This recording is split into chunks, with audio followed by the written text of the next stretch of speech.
Imagine standing at the edge of an ancient world where the fate of empires did not rest solely on the strength of armies or the charisma of rulers, but on something far more enduring: the silent, steady pulse of infrastructure. Picture a Roman legionary marching along a perfectly straight road that cuts through wilderness and mountain, a road that allows him to reach a distant rebellion in days instead of weeks. Envision a Persian messenger racing along the royal road, his speed made possible by way stations built with one purpose: to bind a continent spanning empire together through the sheer velocity of information. These were not mere constructions of stone and mortar. They were the very lifeblood of imperial ambition, the hidden engines of history that turned conquest into permanence and ambition into legacy. What if I told you that the greatest weapon of the ancient world wasn't the sword, the spear, or the siege engine, but the road beneath the soldier's feet, the aqueduct channeling water to a thirsty city, the wall that defined a border and shaped a civilization? We often marvel at the grand monuments and epic battles history leaves behind, but we sometimes overlook the quiet power of the systems that made those moments possible. Infrastructure was the framework upon which empires were built and sustained. It was the tool that allowed Rome to move legions faster than its enemies could mobilize, that enabled Persia to administer millions across diverse cultures, and that gave ancient engineers the ability to defy geography, climate, and even time itself. In this video, we're setting out on a journey to uncover how ancient civilizations masterminded these networks of control, how they used roads, aqueducts, fortifications, and harbors not just as feats of engineering, but as instruments of power. We'll travel from the sun-baked hills of Italy to the mountain passes of Persia, from the bustling ports of the Mediterranean to the awe-inspiring walls of China. Together, we'll explore how infrastructure became the silent architect of some of history's most formidable empires, and how its legacy still echoes in the world we live in today. This is more than a history lesson. It's an excavation of the blueprints of empire, and an invitation to see the ancient world through the eyes of those who built it from the ground up. But to truly grasp its significance, we must shift our perspective. We have to look past the stone and mortar and see the strategy. For ancient empires, infrastructure was never just about construction, it was about control. It was the physical manifestation of a ruler's will, a deliberate and calculated blueprint for power. Think of it not as a series of isolated projects, but as a unified system, a nervous system for the empire itself. Every road was a vein, every aqueduct an artery, every fortress a hardened joint.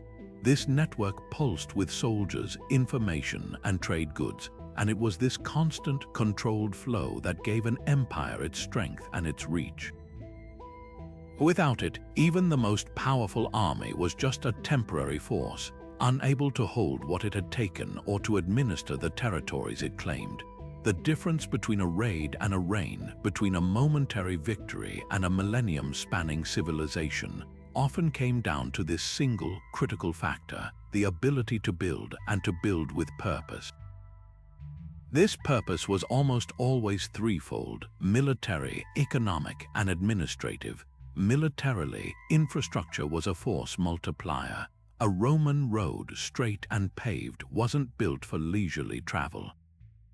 It was built to move legions at a pace that their enemies could not match.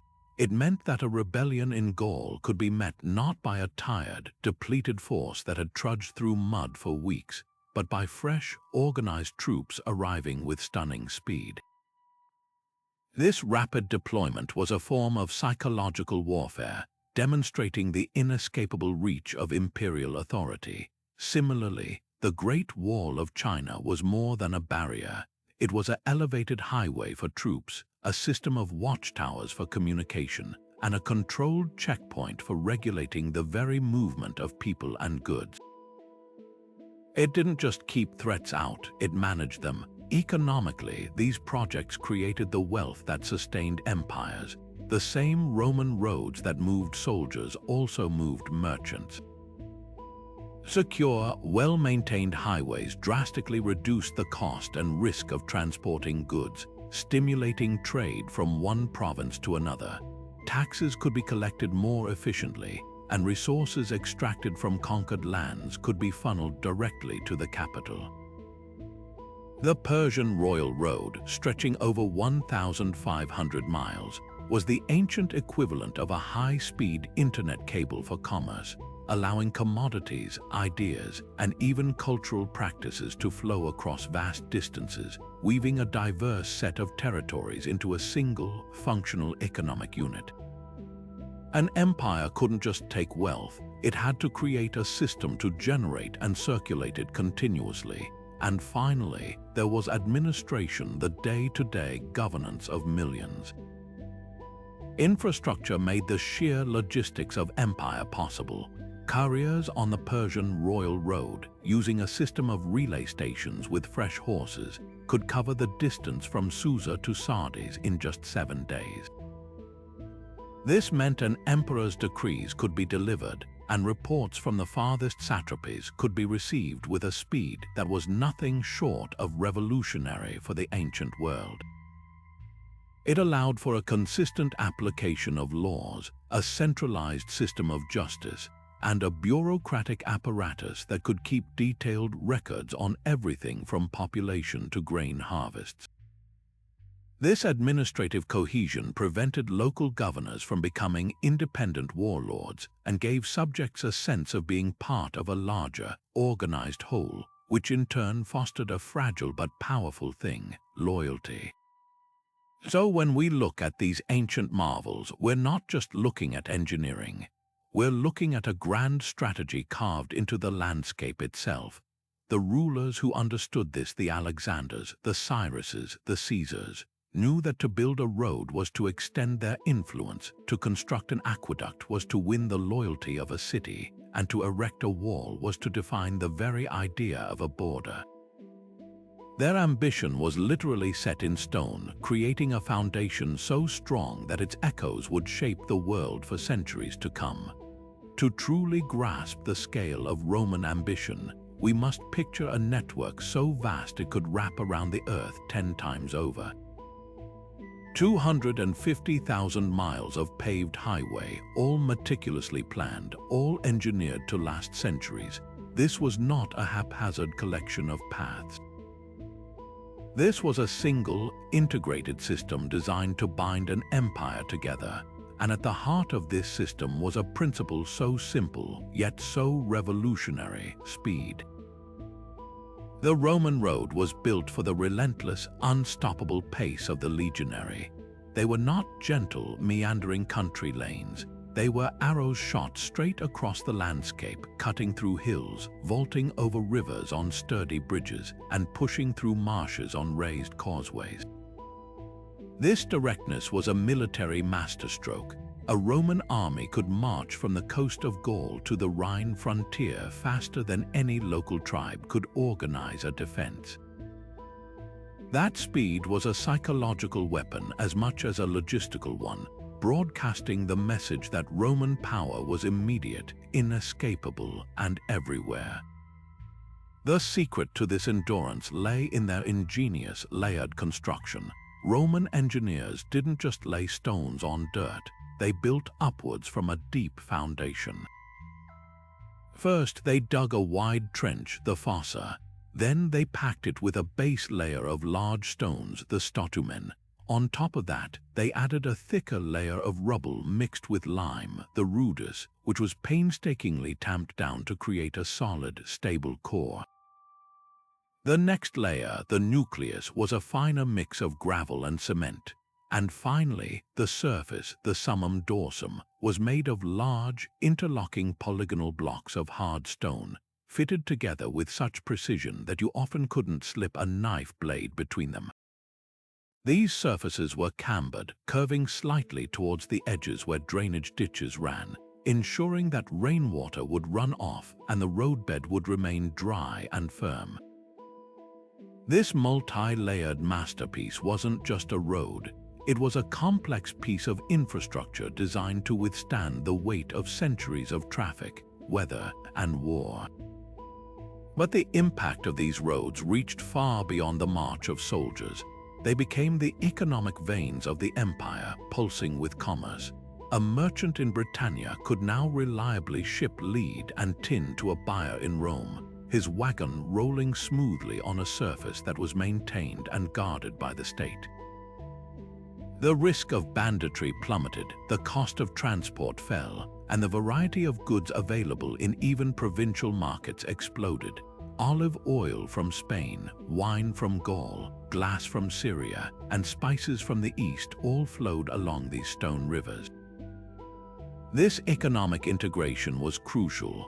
A province that was economically tied to Rome, that profited from the peace and stability the roads provided, was a province far less likely to rebel.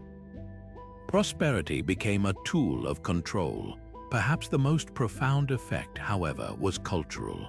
The road was a one-way street for Romanization. Along these highways traveled not just soldiers and merchants, but also tax collectors, magistrates, and census takers, imposing Roman law and administration. Latin became the language of commerce and government.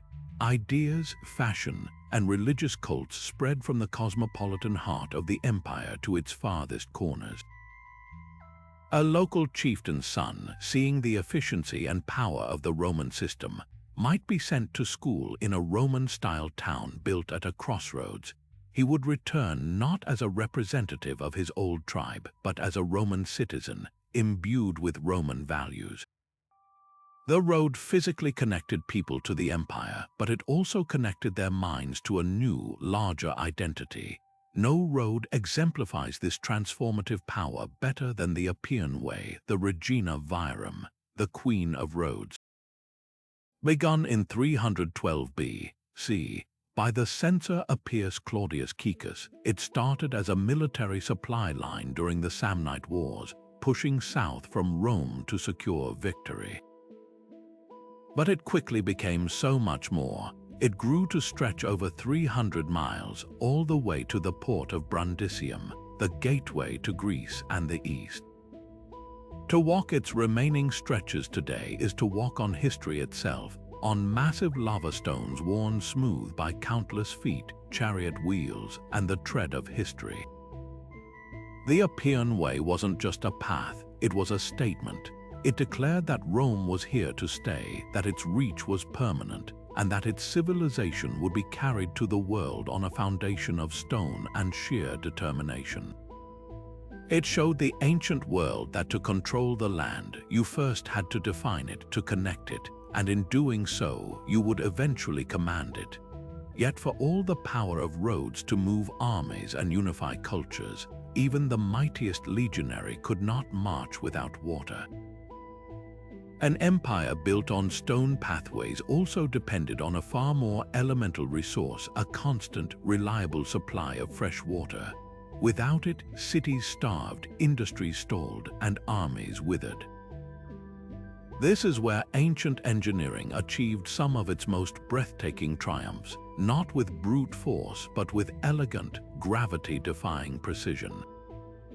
Imagine the skyline of ancient Rome, not dominated by skyscrapers, but by the soaring, monumental arches of aqueducts, marching across the countryside like a victorious army of stone, bringing life itself into the heart of the metropolis. The Roman approach to water was one of breathtaking, almost arrogant confidence. They didn't just find water, they conquered it. They would venture miles into the surrounding hills, identify a pristine spring at a higher elevation than the city, and then chart a course to bring it home. The aqueduct was the physical manifestation of that plan, but contrary to popular belief, these weren't just the long lines of arches we see in pictures. Most of their length was actually underground, tunneled through mountains or buried in trenches to protect the water from evaporation, pollution, and enemy sabotage. The iconic arches were only used when the aqueduct needed to cross a valley, rising high to maintain the crucial, gentle downhill slope that was the system's only engine. There were no pumps. This was a symphony conducted entirely by gravity. The Aqua Claudia, begun by the Emperor Caligula and completed by Claudius in the 1st century A.D., stands as a perfect example of this imperial audacity. It stretched over 43 miles from its source in the Anio Valley, and for most of that journey, it was a hidden, subterranean channel. But as it approached Rome, it erupted into the open, supported by towering arches over 30 meters high, a dramatic stone spine carrying a river through the sky. It delivered an astonishing 180 million gallons of water into the city every single day. This volume of water did more than just quench thirst. It fundamentally transformed what it meant to live in a city.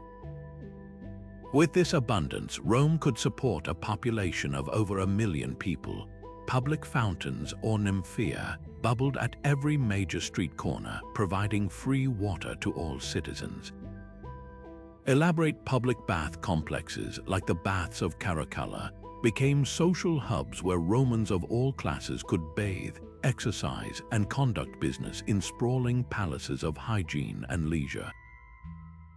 This water also flushed the city's revolutionary sewer system, the Cloaca Maxima, carrying waste away to the Tiber River and drastically reducing the risk of waterborne diseases like cholera and typhoid. Beyond public health, the water power drove mills for grinding grain into flour, supplied tanneries and dye works, and irrigated urban gardens. The aqueduct was, in effect, the city's circulatory system, and its constant flow was a powerful symbol of Roman order and civic generosity. Half a world away, in the arid heart of the Persian Empire, engineers faced a completely different challenge. Their genius lay not in defiance of geography, but in a profound collaboration with it.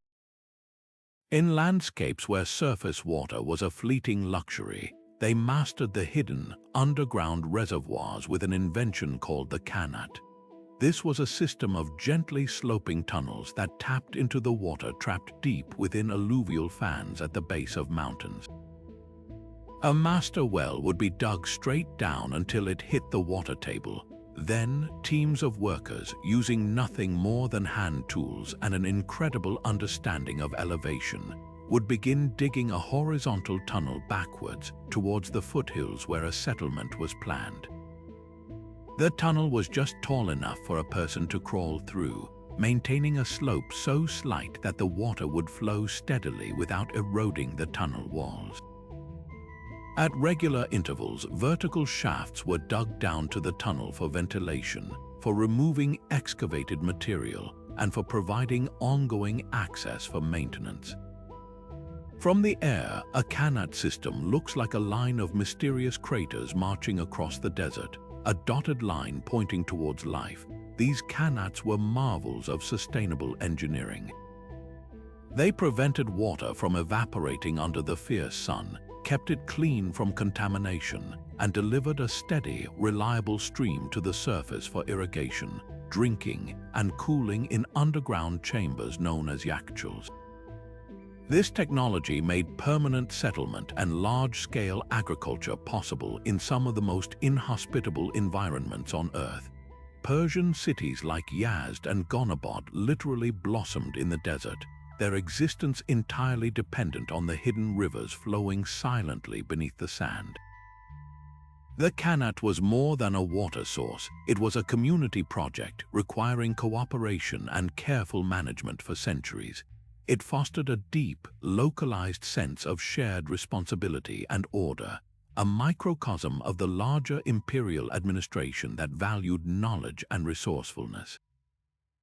Where Rome displayed its water power in monumental architecture, Persia concealed its mastery underground, a subtle but no less effective demonstration of control over the most vital of resources. Whether flowing over majestic arches or through dark, hand-dug tunnels, these water management systems served a dual purpose. Practically, they were the bedrock of urban life and economic productivity, allowing empires to support the dense populations necessary for large armies, skilled artisans, and complex bureaucracies. But symbolically, they were perhaps even more powerful. The constant, reliable flow of clean water was a daily, visible, or in the case of Persia, a daily felt reminder of the state's benevolence and capability. A government that could bring a river to your doorstep was a government worth obeying. It fostered loyalty, stability, and a sense of shared civic pride. In a very real sense, the aqueduct and the Kanat were not just channels for water, they were conduits of political power, proving that an empire's greatest strength was its ability to not just take, but to provide. Yet for all the power of roads to connect and aqueducts to sustain, these networks of control remained vulnerable. An empire might weave a web of stone and water across a continent, but without strong, secure borders, that web could be torn apart in an instant.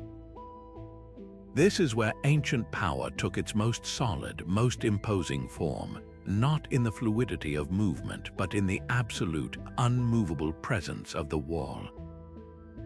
If infrastructure was the nervous system of an empire, then its fortifications were the hardened skull and the armored skin, the essential protections that allowed everything within to thrive.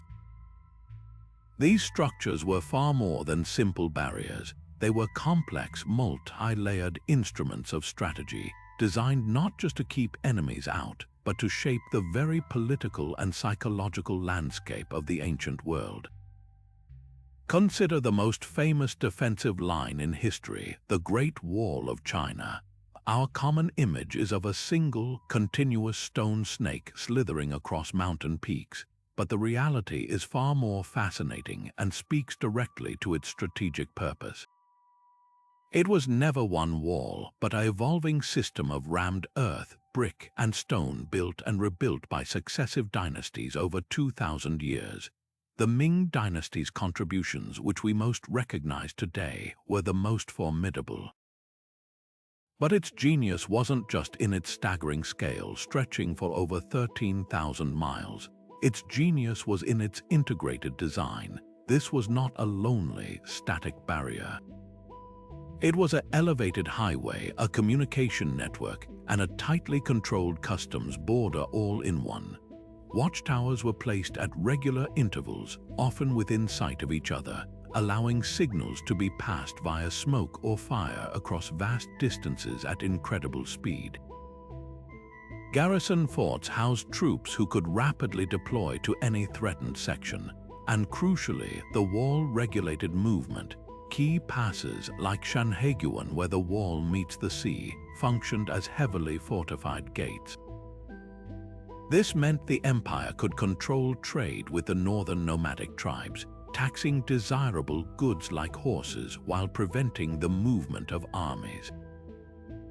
The wall didn't just defend, it managed a relationship, turning a volatile frontier into a regulated economic interface. A similar, though often overlooked, marvel of defensive thinking emerged far to the west, around the city that would become the guardian of classical civilization for a millennium, Constantinople. The Theodosian walls, named after Emperor Theodosius II, who oversaw their construction in the 5th century, were arguably the most effective fortifications ever built. For over 800 years, they repelled every single assault, from Attila the Hun to the Avars and Arabs, preserving the Eastern Roman Empire through its darkest hours. Their secret was a revolutionary multi-layered defense. Attackers first faced a wide, deep moat that could be flooded. If they crossed that, they hit a low outer wall manned by ranged troops. Behind that was a terrace, and then the main event, the massive inner wall, over 12 meters high and 5 meters thick, studded with 96 towering towers. These towers were not just decorative, they were artillery platforms for catapults and ballistae, and their placement was calculated so that defenders in any two adjacent towers could provide overlapping fields of fire, raining projectiles down on any enemy caught in the killing ground between the walls. This was defense in depth, a masterpiece of military engineering that forced attackers to survive a gauntlet of death before even reaching the main fortification. The walls were so effective that they made Constantinople effectively impregnable to pre-gunpowder siege technology, allowing the Byzantine Empire to act as a stable, wealthy bastion long after the fall of Rome. The psychological impact of these structures cannot be overstated. A massive wall was the ultimate symbol of imperial permanence and technological superiority. For the citizens living within, it was a tangible promise of security, a guarantee that the state could and would protect them. This fostered a powerful sense of loyalty and identity. For those on the outside, it was a daunting declaration of power and separation. The message was clear: the civilization behind this wall is advanced, organized, and untouchable. It drew a literal line between the ordered world of the empire, the world of laws, taxes, and cities, and the chaotic, unknown world beyond, which the Romans simply called Barbaricum, the land of the barbarians. Furthermore, the very act of building such monumental defenses was a show of force. It required a massive mobilization of resources, labor, and engineering skill that only a powerful, centralized state could achieve. The wall was proof that the empire possessed these things in abundance. However, the strategy of fortification extended far beyond these famous linear barriers. Empires also relied on a network of strongpoints, forts, legionary fortresses, and citadels placed at strategic locations like river crossings, mountain passes, and harbor mouths. The Roman Empire, for instance, did not build a continuous wall along its entire European frontier. Instead, it maintained the limes, a border zone defined by a road lined with forts, watchtowers, and fortified camps. This created a flexible, deep defense system. A threat could be detected early by a watchtower. A rapid response force could ride out from the nearest fort along the military road, and if necessary, larger legions could be summoned from their larger fortresses further behind the lines. This system allowed Rome to control a frontier with far fewer troops than a continuous wall would require, projecting power through a network of hardened nodes rather than a single, brittle shell. These forts became nuclei for trade and settlement, gradually Romanizing the border regions they were built to protect. The wall, whether physical or conceptual, was never just an end point. It was the place where the empire began, the hardened shell from which it could safely project its influence and absorb new lands.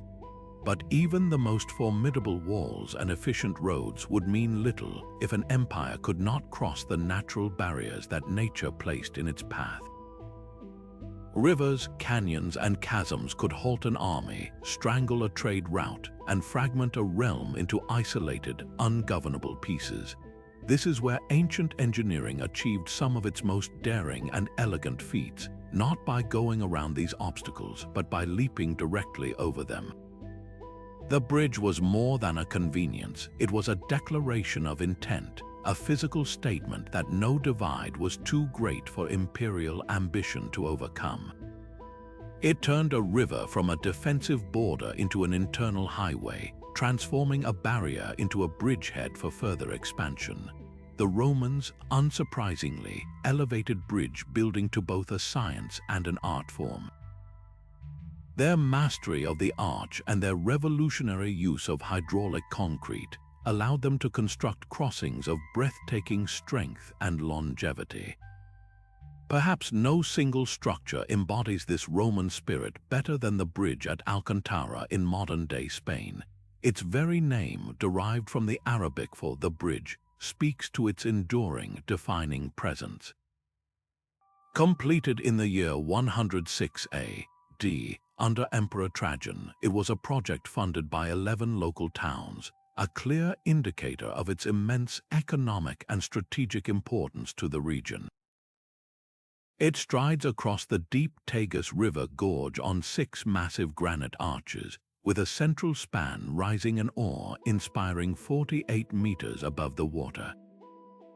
The engineer, Gaius Julius Lacer, was so confident in his work that he had an inscription carved into the structure, Pontum perpetui manserum in secula, meaning, "I have built a bridge which will last forever." Nearly 2,000 years later, having survived wars, floods, and centuries of use, it stands as a testament to that claim. This was not a fragile crossing. It was a permanent instrument of control, ensuring that Roman legions, administrators, and merchants could flow into the mineral-rich province of Lusitania with unwavering reliability. Yet the need for connectivity sometimes demanded speed and flexibility over stone and permanence. This was especially true for empires on the move, engaged in rapid military campaigns across unpredictable terrain. The Achaemenid Persians, masters of logistics and large-scale mobilization, perfected the use of the pontoon bridge, a temporary floating pathway made of boats or barges lashed together and covered with a wooden roadway. The most famous example of this was the twin pontoon bridges constructed across the narrow strait of the Hellespont, now known as the Dardanelles, by the armies of King Xerxes around 480 BC. For his invasion of Greece, the historian Herodotus describes a colossal effort, using over 600 ships anchored side by side, with cables of flax and papyrus stretching from shore to hold them against the current. This was a staggering logistical undertaking, a floating monument to imperial will that allowed an army of hundreds of thousands, with all its supplies and animals, to march out of Asia and into Europe as if the sea itself had been tamed. While such bridges were temporary, their strategic impact was immediate and profound, enabling the kind of surprise and rapid force concentration that could decide the fate of a war. In the East, Chinese engineers developed their own distinct and beautiful architectural language for bridging, using the segmented arched bridge, a design where the arch is composed of multiple interlocking parts rather than a single solid piece. They created structures that were both incredibly strong and remarkably graceful. This design distributed weight and stress efficiently, allowing for wider spans and greater resilience to floods and earthquakes. These bridges became the vital arteries of the Silk Road, enabling camel caravans laden with silk, spices, and ideas to traverse the countless rivers and ravines of China's vast and varied landscape. The famous Marco Polo Bridge just outside Beijing, with its 11 arches and hundreds of uniquely carved stone lions, is a later example of this enduring tradition.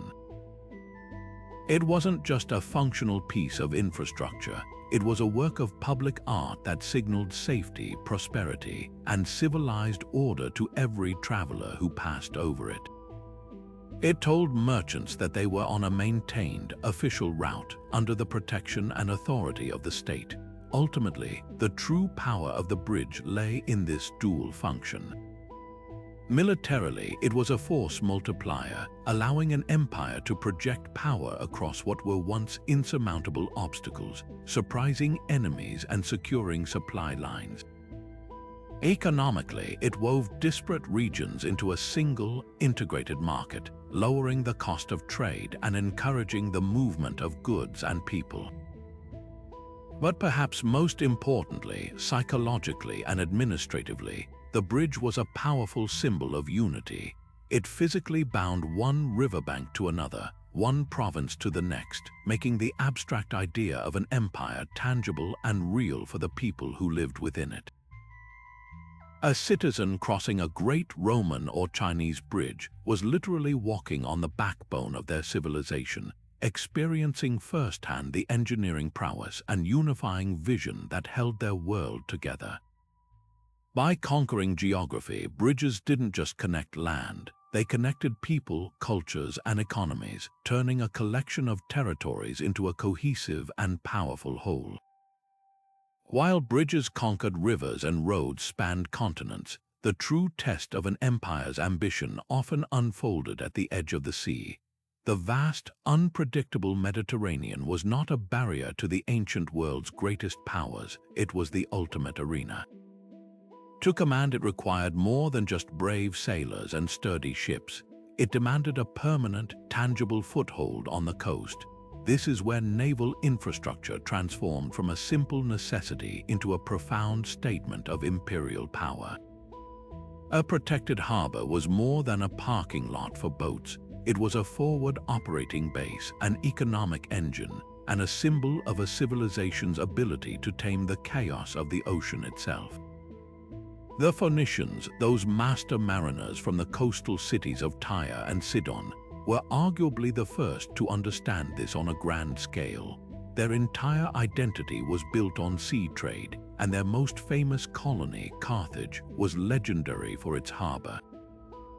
According to ancient accounts, the Carthaginian harbor was a marvel of military engineering, designed with security as its core principle.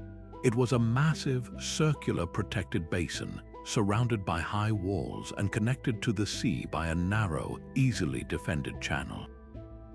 But its true genius was hidden. At the center of this commercial harbor was a separate, secluded island that housed the military naval dockyards. This design meant that the Carthaginian war fleet could be prepared, repaired, and launched in complete secrecy, shielded from prying eyes. An approaching enemy would have no idea of the number or readiness of the ships waiting to surge out of that hidden core. This infrastructure provided a strategic advantage that made Carthage a Mediterranean superpower for centuries, proving that a well-designed port could be as formidable a weapon as any army. When Rome finally defeated Carthage and emerged as the new master of the sea, they absorbed this lesson in naval supremacy and amplified it on an even grander scale. The city of Rome itself was fed by vast shipments of wheat from the fertile fields of Egypt and North Africa.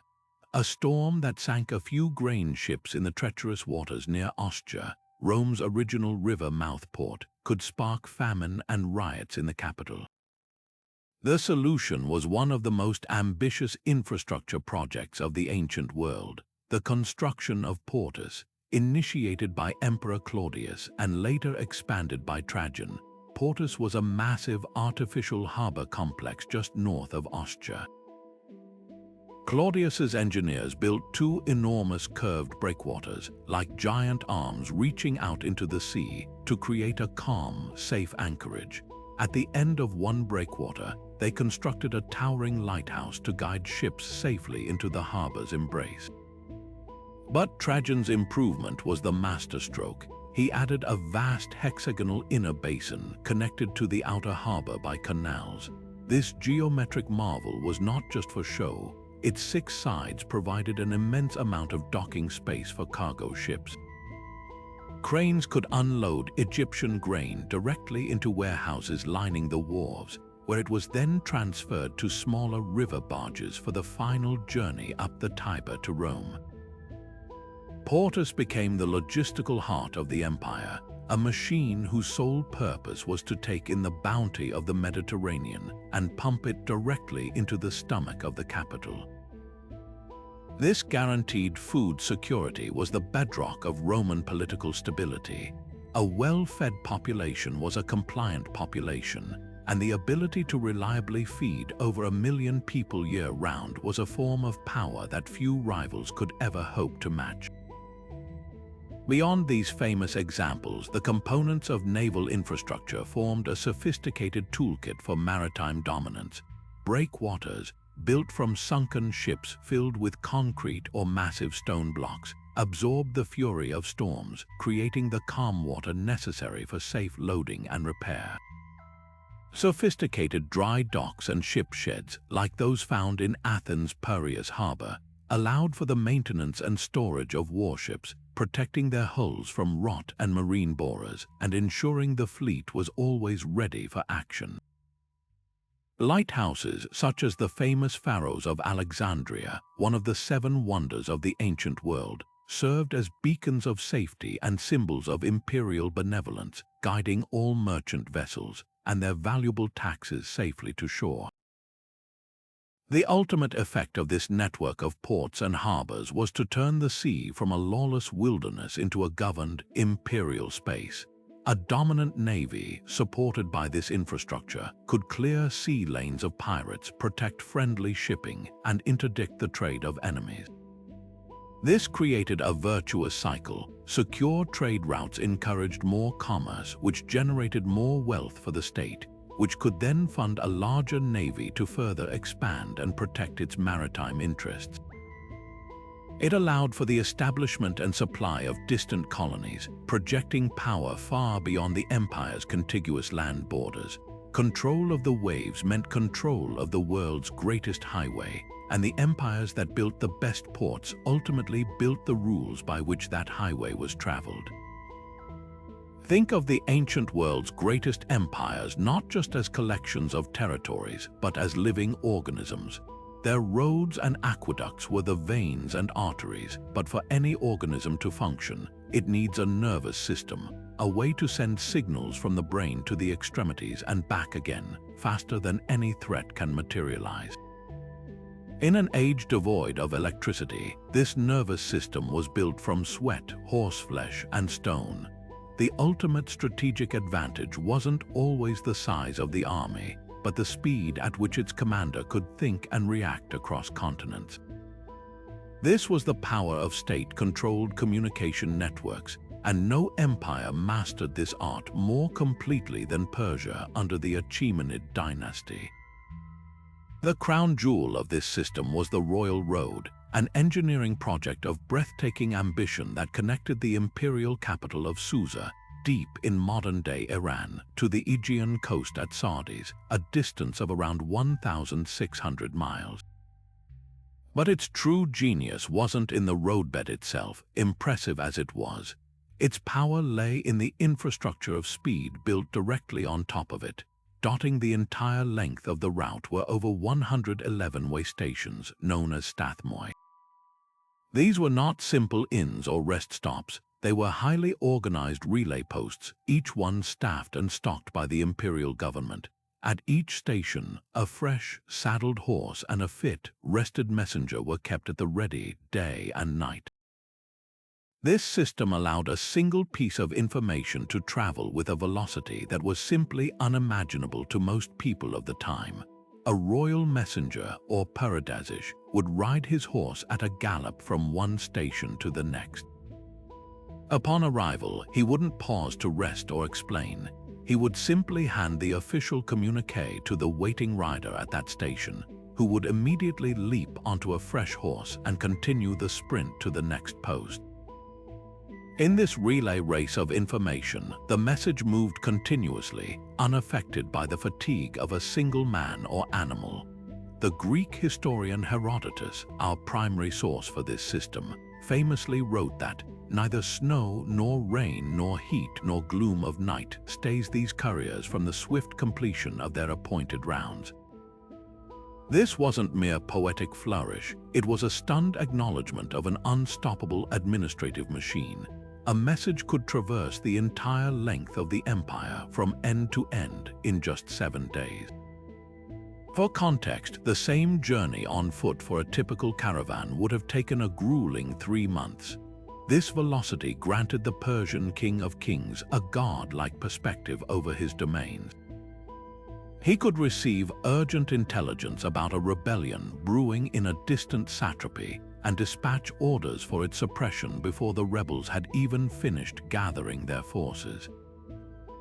Tax collectors could send detailed revenue reports, allowing for a centralized and responsive treasury.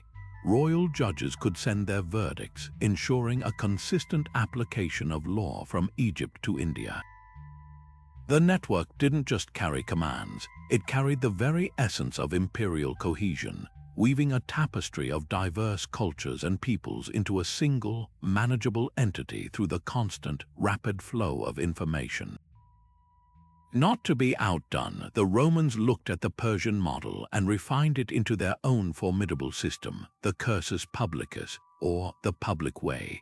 Established by Emperor Augustus around the turn of the first millennium, it was less a singular road and more a sprawling, state-sponsored courier service that operated across the entire network of Roman roads.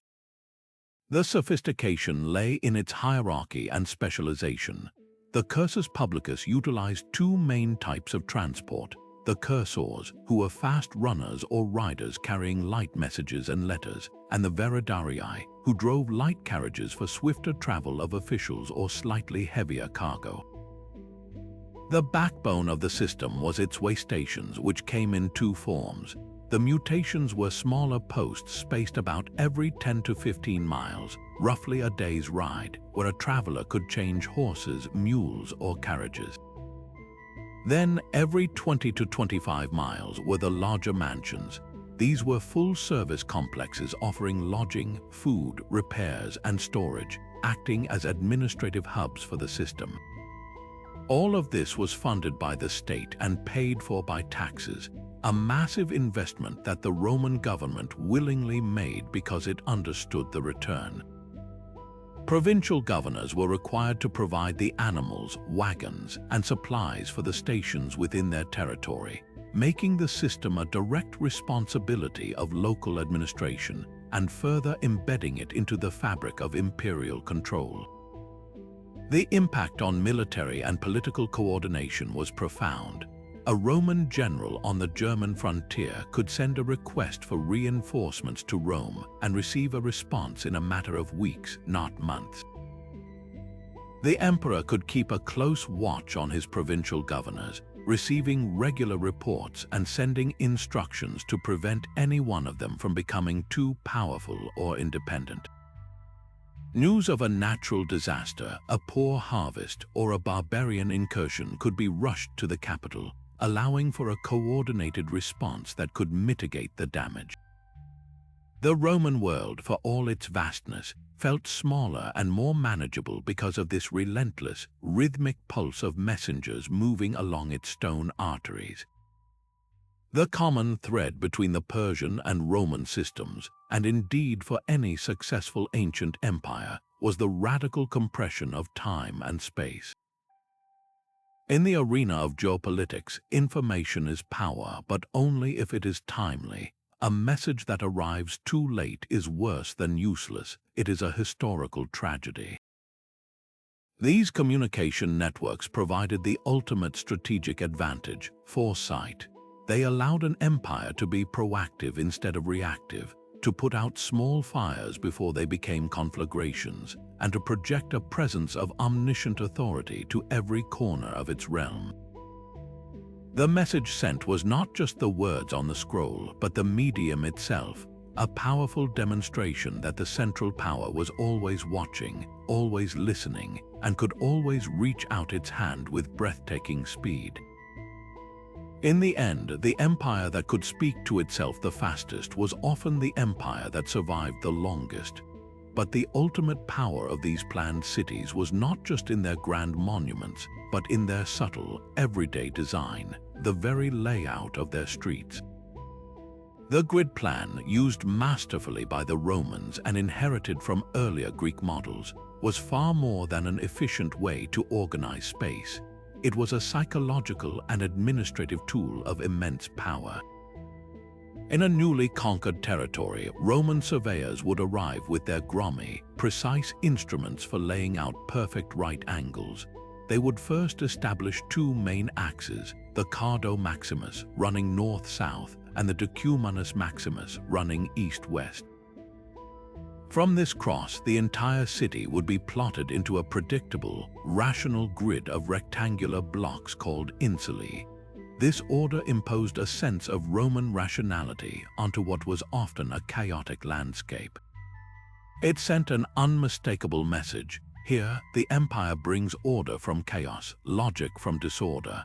For the local population, navigating this new, straightforward city was a daily lesson in Roman thinking.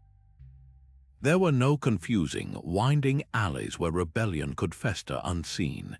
Instead, The wide, straight streets allowed for the rapid movement of troops and gave officials clear sight lines for maintaining control.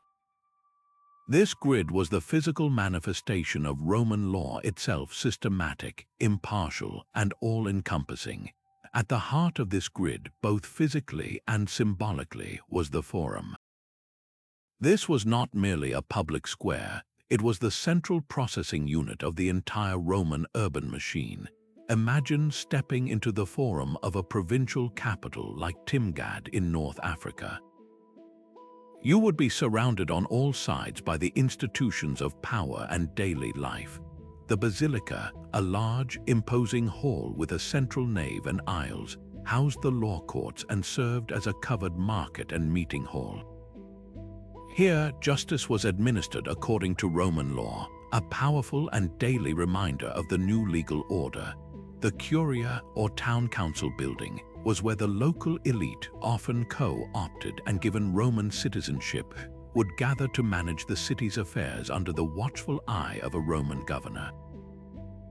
Temples to the Capitoline triad Jupiter, Juno, and Minerva dominated the skyline, visually reinforcing the state religion and the divine sanction of Roman rule. And surrounding it all were shops, markets, and public monuments celebrating the emperor's generosity.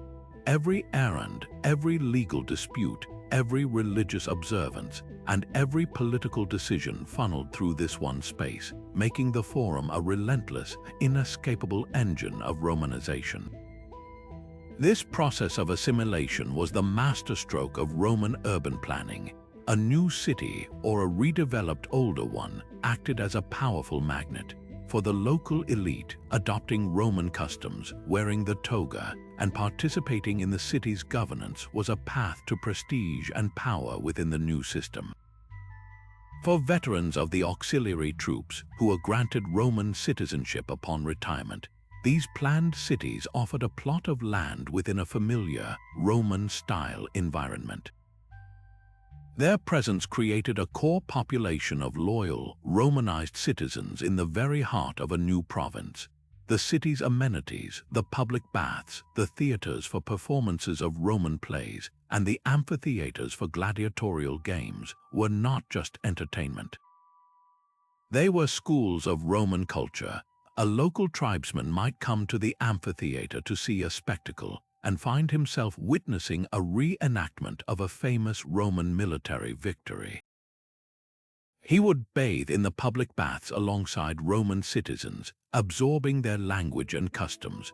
Over time, the sharp line between conqueror and conquered would blur within these stone walls. A person born in Roman Gaul or Roman Britain might never see Rome itself, but by living in a Roman city, they would come to think of themselves as Roman. The city itself was the teacher, and its curriculum was civilization, Roman style. This model of the city as an instrument of control was not unique to Rome.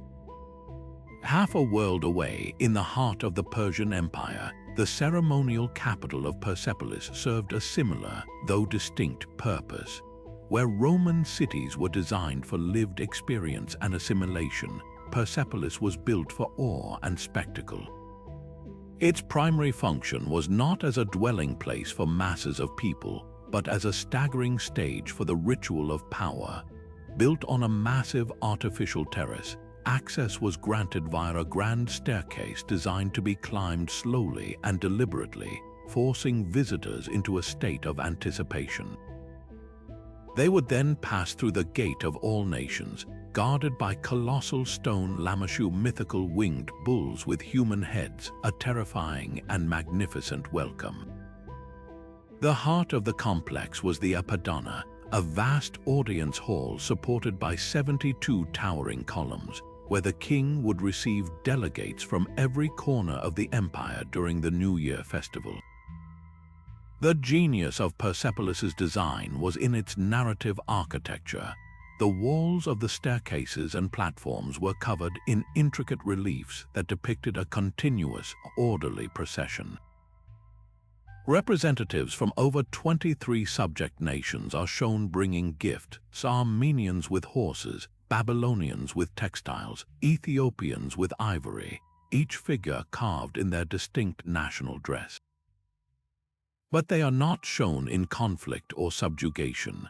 They are portrayed as willing participants in a harmonious, global enterprise led by the Persian king. This art was propaganda in stone, a permanent declaration that the empire was a benevolent, unifying force for diverse peoples. The entire city was a monument designed to overwhelm visitors, to make them feel the sheer, unimaginable scale and wealth of the Persian state, and to leave them with the unquestionable belief that resistance was not just futile but irrational.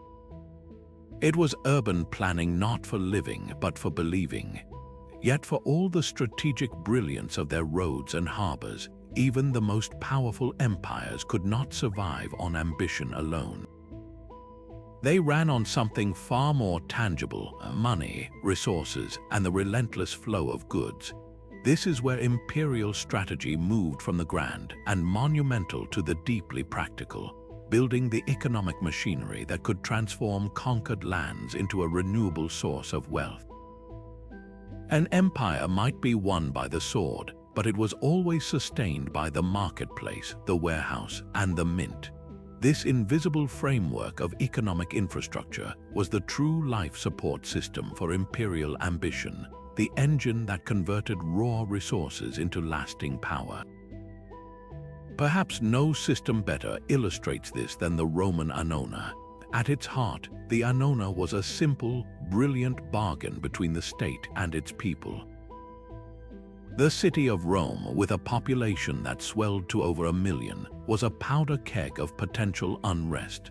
A shortage of bread could ignite riots in the streets and threaten the very stability of the empire.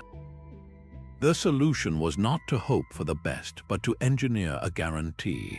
The annona was a vast, state-subsidized grain dole, providing free or heavily discounted wheat to hundreds of thousands of citizen families. But this was not mere charity. It was a calculated investment in political stability. By ensuring the urban populace was well fed, the state purchased their loyalty and preempted the kind of civil disorder that could topple governments. A satiated population was a compliant population, one less likely to listen to the rhetoric of would-be revolutionaries. The genius of the annona, however, lay not in the distribution, but in the breathtakingly complex logistical operation that made it possible. This system began in the fertile fields of Egypt and North Africa, which were essentially transformed into the breadbasket of Rome. The grain was harvested, collected as taxes in kind, and transported to massive storage facilities, or horia, in port cities like Alexandria. From there, it was loaded onto a fleet of specially designed, high-capacity cargo ships. This fleet, protected by the Roman Navy, then undertook a perilous journey across the Mediterranean to the port of Ostia, and later the massive artificial harbor of Portus. Upon arrival, the grain was unloaded by armies of dockworkers, stored in enormous warehouses that lined the Tiber River, and then transferred to smaller river barges for the final journey into the city itself. Here it was meticulously recorded by a vast bureaucracy, milled into flour, and distributed at designated stations throughout the city's neighborhoods. This entire chain, from the Egyptian farmer to the Roman baker, was orchestrated, financed, and secured by the Roman state. It was one of the largest and most complex logistical operations the world would see until the modern era, and it turned a basic necessity into the ultimate tool of control. While Rome mastered the sea lanes of grain, another form of economic infrastructure was weaving continents together across the vast deserts and mountain ranges of Asia, the Caravanserai. Along the sprawling network of trade routes we now call the Silk Road, travel was incredibly dangerous. Merchants faced bandits, extreme weather, and the sheer, isolating emptiness of the landscape. The Caravanserai was the ingenious solution to this problem. These were not simple inns. They were fortified way stations, often spaced a day's journey apart, that provided a secure haven for men, animals, and goods. Typically built around a large, central courtyard, they offered stables for camels, storage rooms for merchandise, basic lodging for travelers, and often a small mosque or temple. Their thick walls and guarded gates provided protection from the elements and from raiders, allowing trade caravans to rest and regroup in safety.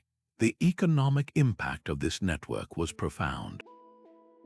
By drastically reducing the risks and hardships of long-distance travel, caravanserais made the Silk Road viable. They enabled a continuous flow of not just silk, but also spices, gems, glassware, and ideas between China, India, Persia, and the Mediterranean. But their function extended far beyond mere hospitality. For the empires that controlled them, like the Seljuks or later the Ottomans, caravanserais were strategic economic nodes. They were natural points for the collection of tariffs and taxes on passing goods, filling the imperial coffers. They also functioned as informal marketplaces and information hubs, where merchants could negotiate deals, learn about market conditions further down the route, and even secure financing. By building and maintaining these safe havens, empires were not just facilitating trade, they were inserting themselves as essential, profit-taking partners in every transaction that crossed their territory, turning geography into revenue. Underpinning all of this commercial activity was another critical piece of economic infrastructure, the imperial mint. The ability to produce a standardized, trusted currency was a revolutionary tool of economic control. Before coinage, trade relied on cumbersome barter or inconsistent weights of precious metals. By issuing standardized coins of guaranteed weight and purity, an empire could simplify taxation, pay its soldiers and bureaucrats efficiently, and stimulate a unified economy across diverse regions. A Roman denarius or a Persian daric was accepted everywhere, its value backed by the full faith and authority of the state.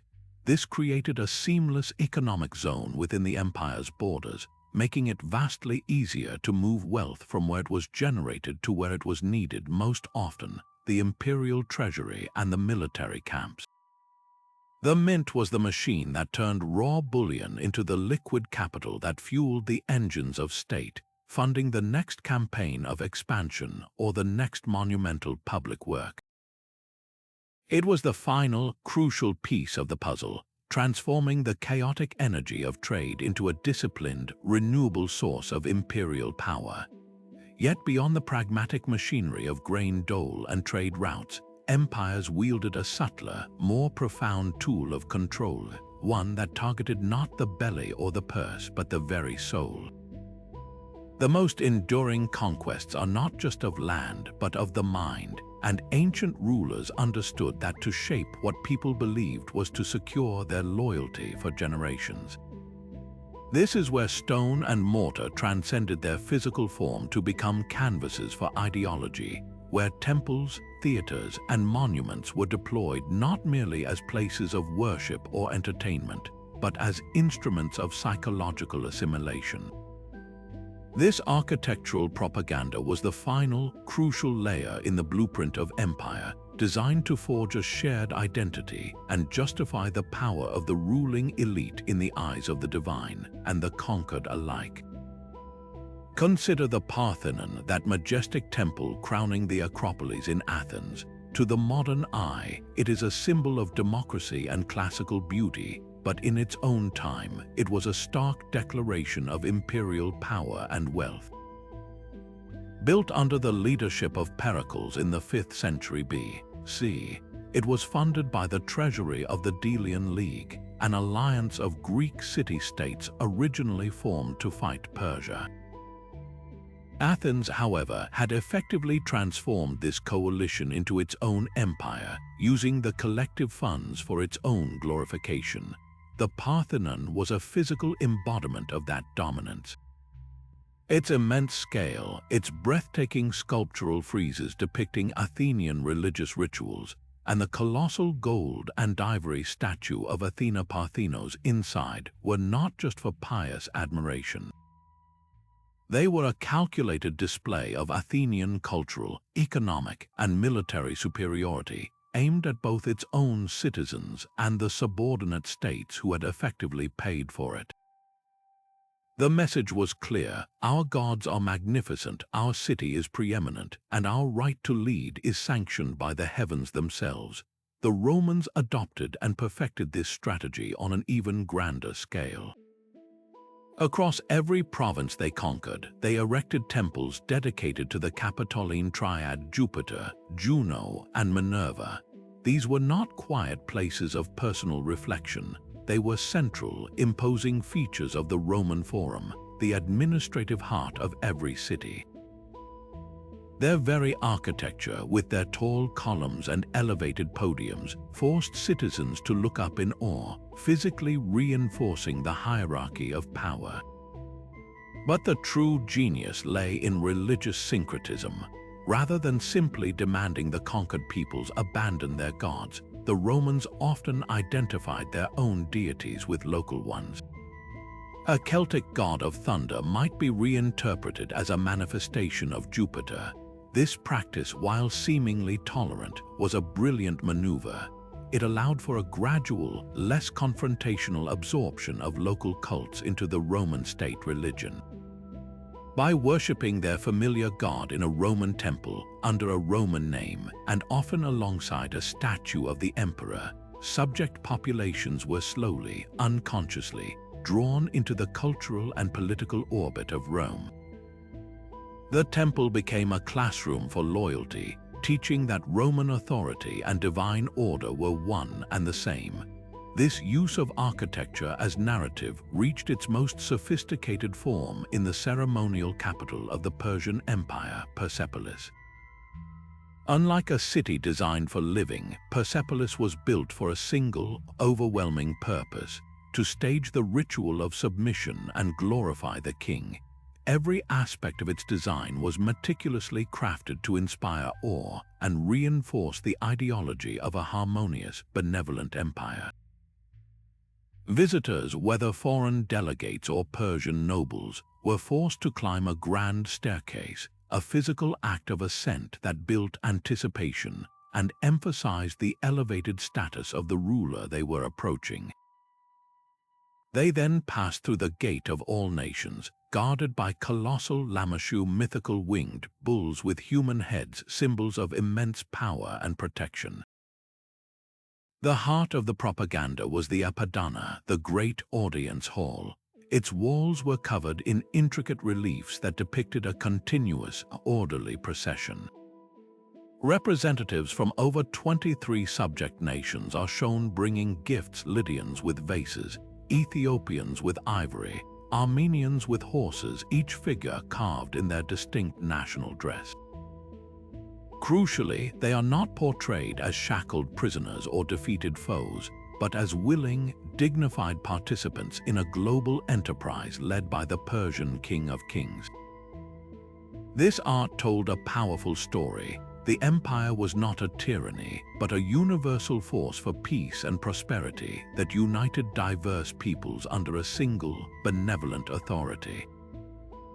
The entire city was a stage set for this performance of power, designed to make any thought of rebellion seem not just futile, but irrational, against such a magnificent and ordained system. Even places of public entertainment served this deeper purpose. The Roman Colosseum, while a venue for brutal games, was also a potent tool for social and political control. The seating arrangement was a perfect map of Roman society, with the best seats going to senators and the elite, while the upper tiers were reserved for the common citizens and the very top for women and the poor. This physically reinforced the social hierarchy every time people gathered. The games themselves, paid for by emperors or aspiring politicians, were a form of bread and circuses, a way to appease the population with spectacle and free food. diverting attention from political grievances. But more than that, the rituals that opened the games often included religious ceremonies and parades of imperial imagery, tying the entertainment directly to the state and the emperor's divine mandate. The amphitheater was a pressure valve and a classroom, teaching millions of spectators their place in the Roman world and the boundless generosity and power of those who ruled them. Through these stone sermons, empires achieved something that force alone never could. They provided a compelling story, a shared identity that could unite conqueror and conquered.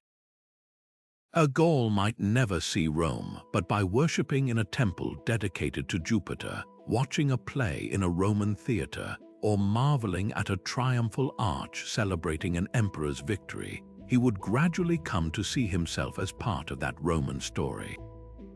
The architecture itself became the most effective and lasting imperial official, one that was always on duty, silently instructing, impressing, and integrating every person who passed through its shadow. It was the ultimate psychological conquest, turning foreign subjects into willing participants in their own governance, and ensuring that even if the empire's political power eventually faded, its cultural and ideological imprint would be carved in stone for eternity. But even the most disciplined and courageous army is ultimately just a collection of hungry, thirsty, and vulnerable men if it cannot be sustained. A soldier may carry his sword and his courage, but he cannot carry weeks of food, spare weapons, or medicine for the wounded. This fundamental truth is where grand strategy meets gritty reality, in the unglamorous but utterly decisive realm of logistics. The ability to project power across vast distances was not a function of bravery alone. It was a colossal mathematical and organizational puzzle. The empire that could solve this puzzle, that could reliably feed, equip, and reinforce its armies hundreds of miles from home, held an advantage so overwhelming it often made the actual battle a mere formality. This was the silent, unseen war fought not on the battlefield, but along the endless, vulnerable lines of supply. The Roman military machine stands as the ancient world's ultimate testament to logistical mastery. A single legion on the march, comprising over 5,000 men, consumed a staggering amount of resources every single day. We're talking about roughly 1.5 tons of grain just for bread, not to mention meat, vegetables, wine, and fodder for the hundreds of pack animals and cavalry horses. To move this mountain of material, the Romans didn't rely on hope or plunder. They engineered a permanent, hardened infrastructure of supply directly into their conquered territories. Along every major frontier, like the Rhine or the Danube, they constructed a network of fortified depots or horia militaria. These were not simple sheds. They were robust, well-guarded granaries and warehouses, strategically placed a few days' march apart. The genius of this system was its forward-thinking design. During peacetime, these depots would be steadily filled with grain harvested from local provinces or shipped in from elsewhere in the empire. This meant that when a legion was ordered on a campaign, it didn't have to wait for supplies to be gathered and transported from the distant homeland. It could move out immediately, living off the stores that had been pre-positioned exactly where they would be needed. As the army advanced, it would draw from one depot, and supply convoys from the rear would work to replenish it, creating a rolling wave of sustenance that moved with the front line. This allowed Roman generals to campaign deep into enemy territory for months on end, maintaining the strength and morale of their troops while their adversaries, who often had to disband to forage for food, could not sustain a prolonged defense. The Roman army was a predator that always had a full stomach.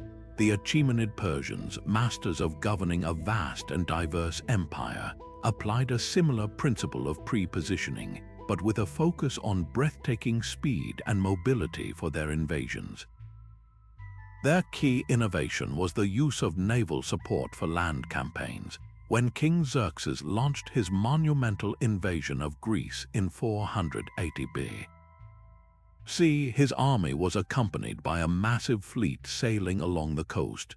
This fleet acted as a floating supply line, carrying the bulk of the grain and other heavy supplies. Meanwhile, the Persian army itself traveled light and fast. Ahead of the main force, scouts and engineers would identify routes and even pre-position caches of food and fodder at designated points, a practice that required incredible intelligence and planning. This method allowed the Persian land force to move with a rapidity that shocked their enemies. They weren't slowed down by a massive, cumbersome baggage train stretching for miles. Their supplies were either waiting for them up ahead or were following by sea, ready to be unloaded at a nearby coast. This logistical model enabled them to project power over enormous distances, from the heart of Persia all the way to the gates of Athens. It was a system built for offensive shock, designed to overwhelm opponents with the sheer speed and scale of its arrival before local forces could properly unite or prepare. The critical lesson that both Rome and Persia understood was that logistics were a defensive necessity as much as an offensive tool. A supply line wasn't just a route for delivering food, it was a lifeline, and it was terrifyingly vulnerable. It could be cut by enemy raiders, disrupted by bad weather, or simply stretched too thin. This vulnerability gave rise to another key element of ancient logistics, the fortified way station. Major supply routes were dotted with small forts and watchtowers, garrisoned by auxiliary troops. Their job was not to fight the main enemy army, but to protect the convoys of wagons and mule trains that moved between the large depots and the campaigning legions. They guarded river crossings, mountain passes, and other choke points against bandits and guerrilla attacks. This transformed a fragile thread of supply into a more secure, guarded corridor, ensuring that the lifeblood of the army continued to flow. The ultimate expression of this logistical foresight was the practice of building temporary fortified camps, a Roman specialty. At the end of every single day's march, even on friendly soil, a Roman legion would stop and construct a heavily fortified camp, complete with a ditch, a rampart, and a palisade of sharpened stakes. This wasn't just paranoia, it was a routine logistical procedure. Within this secure perimeter, the army's supplies, its command structure, and its wounded were all protected. It was a mobile fortress that moved with the army, providing a safe haven every night and a secure base from which to operate. An enemy could rarely catch a Roman army truly off guard or vulnerable, because its supplies and its command were always behind walls. This relentless discipline in protecting their own logistics meant that Roman armies could endure in hostile territory for years, systematically pacifying regions through a combination of military pressure and unwavering endurance. The real weapon wasn't just the legionary's sword, it was the system that ensured he was always strong enough to wield it. Yet for all the strategic brilliance of their supply lines and fortified depots, these vast military machines required a fuel that was both more fundamental and more tangible, the raw, unyielding power of the earth itself. An empire's ambitions were literally forged in fire, hammered into shape from the metals ripped from mountains and riverbeds. Control over the sources of these materials wasn't just an economic advantage. It was the very bedrock of imperial power, the means to arm legions, mint currencies, and project an image of divine approved wealth that could pacify populations without a single drawn sword. The might of Rome or the splendor of Persia did not spring from thin air. It was dug from the ground, one back-breaking load at a time. Consider the lifeblood of any ancient state, precious metals. Gold and silver were far more than decorative luxuries. They were the essential ingredients for state finance. Coins paid the soldiers, bribed potential enemies, and funded the colossal infrastructure projects that we've been exploring. Without a reliable and massive source of these metals, an empire would simply bleed out financially. The Roman Republic's explosive growth, for instance, was bankrolled in no small part by the staggering silver wealth of Spain. After the defeat of Carthage, the Romans gained control of the Iberian Peninsula and its legendary silver mines, such as those at Rio Tinto.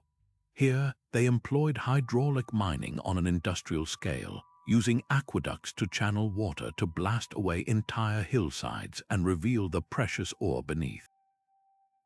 The scale was almost unimaginable. It's estimated that at its peak, the mine at Rio Tinto was producing over 1.5 million pounds of silver per year.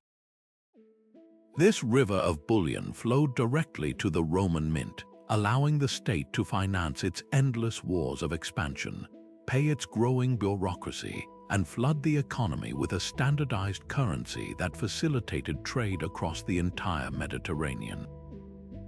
The Spanish silver mines were, in effect, the credit line that allowed Rome to buy its way to becoming a world empire.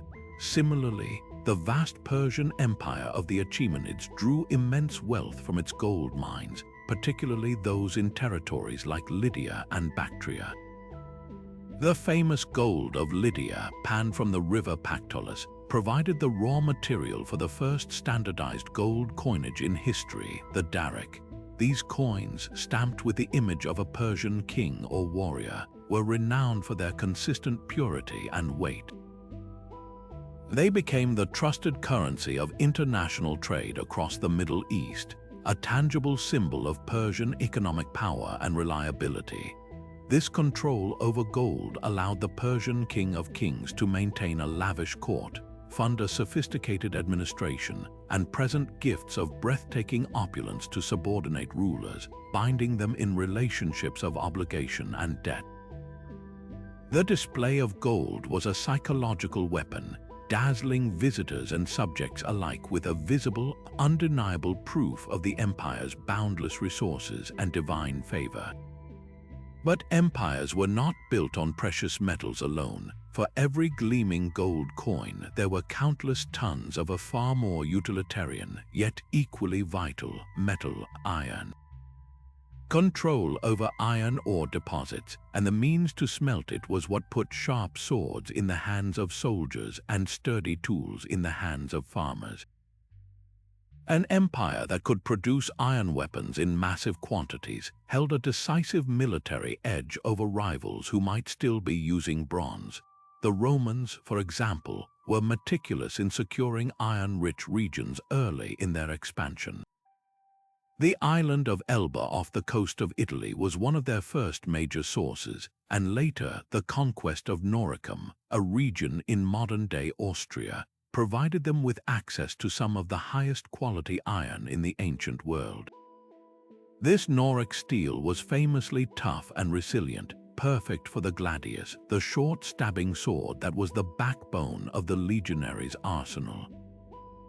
By controlling the source of this superior material, Rome could ensure its armies were better equipped than any enemy they faced, turning geological fortune into military dominance. However, finding the ore was only half the battle. The true challenge lay in the logistics of extraction and transformation. A remote mine in the mountains of Spain or the forests of Germany was useless if you couldn't get the ore out, process it, and ship the finished metal to where it was needed. This is where infrastructure once again proved its indispensable role. Empires built dedicated roads to connect mines to processing centers and ports. They established permanent mining settlements with facilities for crushing ore, smelting it in furnaces, and forging it into ingots or tools. The refuse heaps from ancient Roman mining operations are still visible today, mountains of slag and tailings that testify to the industrial scale of their efforts. The entire operation, from the slave or convict wielding a pickaxe in the suffocating darkness of a mine shaft to the official weighing silver ingots at a port for shipment to Rome, was a single, integrated system. It was a system designed to convert rock and earth into power, and it required the same level of bureaucratic oversight and engineering genius as building an aqueduct or a highway. This ruthless efficiency in resource extraction created a self-reinforcing cycle of power. The metals funded the armies that conquered new territories, which often contained new mines or resources, which in turn funded further expansion. It allowed empires to operate on a scale that was simply impossible for smaller kingdoms. They could field massive, professional standing armies because they had the coin to pay them. They could undertake breathtaking public works projects to win the loyalty of the populace because they had the wealth to finance them. And they could project an image of invincible, god-like splendor through monuments sheathed in gold and silver, making resistance seem not only futile but almost sacrilegious. The control of resources was the engine of empire, and the smoke rising from 1,000 mine smelters was the signal fire of an ascending power, announcing to the world that a new order had arrived, forged in the deepest recesses of the earth and destined to shape the course of history. Yet for all the wealth extracted from mines and the precision of their supply lines, even the most formidable empire would crumble into dust if it could not solve the most basic equation of power: how to feed itself. An army marches on its stomach, as the old adage goes, but so too does an entire civilization. The glittering cities, the vast bureaucracies, the professional legions, all of it was built on a foundation of full bellies. Without a reliable, massive, and renewable source of food, the entire imperial project was nothing more than a house of cards waiting for the first drought to blow it over. This is where imperial ambition literally sunk its roots into the earth, transforming the very landscape through a quiet revolution in agricultural infrastructure that was every bit as strategic as any wall or road. The earliest and perhaps most fundamental of these innovations was the mastery of water on a grand scale. In the Fertile Crescent of Mesopotamia, the world's first great empires, the Akkadians and the Babylonians, did not emerge in spite of their arid environment, but because of their ingenious response to it. They looked at the mighty Tigris and Euphrates rivers with their unpredictable, violent floods and saw not a threat but an opportunity. Through backbreaking labor, they carved a vast, artificial web of canals and irrigation ditches that stretched for hundreds of miles across the sun-baked plains. This network did something miraculous. It tamed the floodwaters, diverting them into fields and storing them for the dry season. Suddenly, land that had been marginal at best could now yield 2, even 3 harvests a year. This engineered abundance created the food surplus that allowed populations to explode and specialize. Not everyone had to farm. People could become soldiers, priests, administrators, and artisans. The irrigation canal, therefore, was not merely a tool for farming. It was the catalyst that created the very possibility of complex, hierarchical society and, ultimately, empire. Control over this water network meant control over life itself, making the ruler who maintained it the ultimate guarantor of his people's survival. The Romans, ever the pragmatic engineers, approached the challenge of agricultural productivity with their signature blend of organization and military precision. One of their most powerful tools for pacifying and Romanizing new territories was a process known as centuriation. After conquering a new region, teams of surveyors, known as agrimensors, would arrive with their simple but incredibly effective tools: the groma for sighting right angles and the decempeda, a 10-foot measuring rod. They would first establish a central point, then lay out a vast grid of perfectly square plots, each measuring 100 acres on a side, divided into 200 smaller parcels. This geometric order was imposed upon the landscape with little regard for previous tribal boundaries or natural features. These standardized plots were then allotted to retired legionary veterans as a reward for their service. The strategic genius of this system was multifaceted. First, it instantly created a class of loyal, Romanized landowners in the heart of newly conquered territory, a stable backbone of support for Roman rule. Second, these veteran farmers, well-disciplined and organized, would apply efficient, large-scale Roman farming techniques to the land, dramatically boosting its productivity and integrating it into the empire's economic network. Finally, the very grid itself, with its straight roads and drainage ditches, physically stamped the identity of Rome onto the countryside, making the land itself a permanent monument to Roman order and rationality. The farmer-soldier tilling his square plot of land was the empire's most effective and peaceful garrison. On a completely different continent and in a radically different environment, the Inca Empire faced a seemingly impossible agricultural challenge: how to feed millions of people in the steep, vertiginous terrain of the Andes Mountains. Their breathtaking solution was the mastery of terracing. Inca engineers transformed entire mountainsides into a cascading series of stair-step farms, each level held back by sturdy stone walls that have withstood centuries of earthquakes and weather.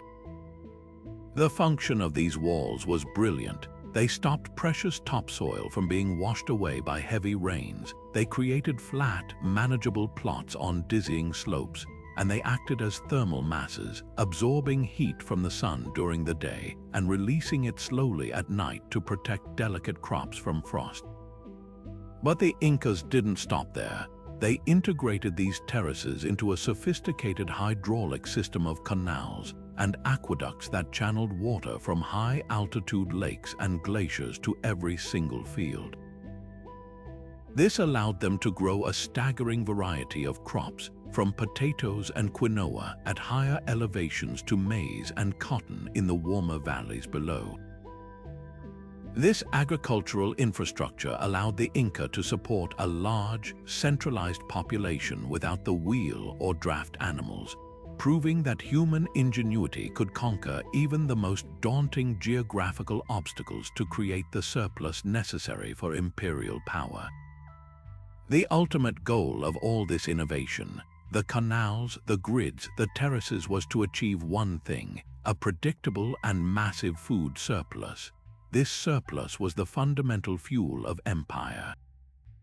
It allowed for the growth of massive, dense urban populations who did not grow their own food, but instead worked as soldiers, government officials, and craftsmen. It enabled the state to stockpile enormous reserves of grain in fortified granaries, which could be used to feed armies on campaign, alleviate regional famines to prevent unrest, and even be distributed as a form of social welfare to secure the loyalty of the urban poor. The ability to reliably feed a large standing army was perhaps the greatest advantage. A well-fed soldier is a more effective fighter, but more importantly, a state that can guarantee his rations can keep him in the field indefinitely, projecting power further and for longer than any rival that must disband its forces to forage.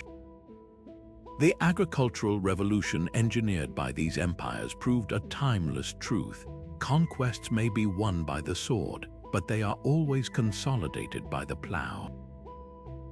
True, lasting power grew from the ground up. Imagine the sheer chaos of managing an empire spanning thousands of miles and hundreds of different cultures, languages, and local traditions. A tax collector in Egypt uses one set of weights, a merchant in Gaul uses another, and a military engineer in Britain builds with a local cubit that means nothing to anyone else. For a central administration, this isn't just an inconvenience, it's an existential threat to control. The solution to this bewildering diversity was not just force, but a quiet, relentless campaign of standardization, a deliberate imposition of order that sought to make every corner of the empire, in its measurements and methods, look and function the same. This wasn't about stifling creativity. It was about engineering efficiency and cohesion on a scale never before attempted. the Romans were the undisputed masters of this practice. Their entire approach to infrastructure was built on the principle of modular consistency. Take their road system, for instance. While we marvel at their straight lines and durable surfaces, the real genius was in the invisible rules that governed them. Roman engineers didn't just build a road, they built it to a specific, repeatable formula. The width of a major road was often standardized to allow 2 legions to march abreast in opposite directions without disruption. This meant that a commander transferring from Germany to North Africa would find the infrastructure perfectly familiar. His supply wagons, designed for a standard road width, would fit perfectly, and his soldiers could maintain their marching formations without a second thought. This consistency turned the entire empire into a single, predictable operational zone for the military, the state's most important mobile asset. This modular thinking extended to their bridges and buildings. Roman engineers used a system of standardized lengths for everything from bricks to roof tiles. A brick made in a kiln outside Rome would be identical in size and composition to one produced in Spain or Syria. This meant that if a bridge was damaged in a foreign province, local materials could be used for repairs without any fear of incompatibility. Pre-cut stones for arches followed precise templates, allowing for rapid construction by crews who may not have even spoken Latin, but who could follow the universal language of the blueprint. This drastically reduced construction time and cost, as projects no longer relied on the unique skills of a few master builders from the capital. Instead, any trained military engineer could arrive on site with a set of standard plans and a local workforce, and know that the project would proceed smoothly and the result would be predictably Roman. Across the ancient world, the Achaemenid Persians faced a similar administrative nightmare with their vast multicultural empire. Their solution focused less on construction modules and more on the economic tools of control. The Persian royal road was not just a feat of endurance, it was a corridor of enforced uniformity.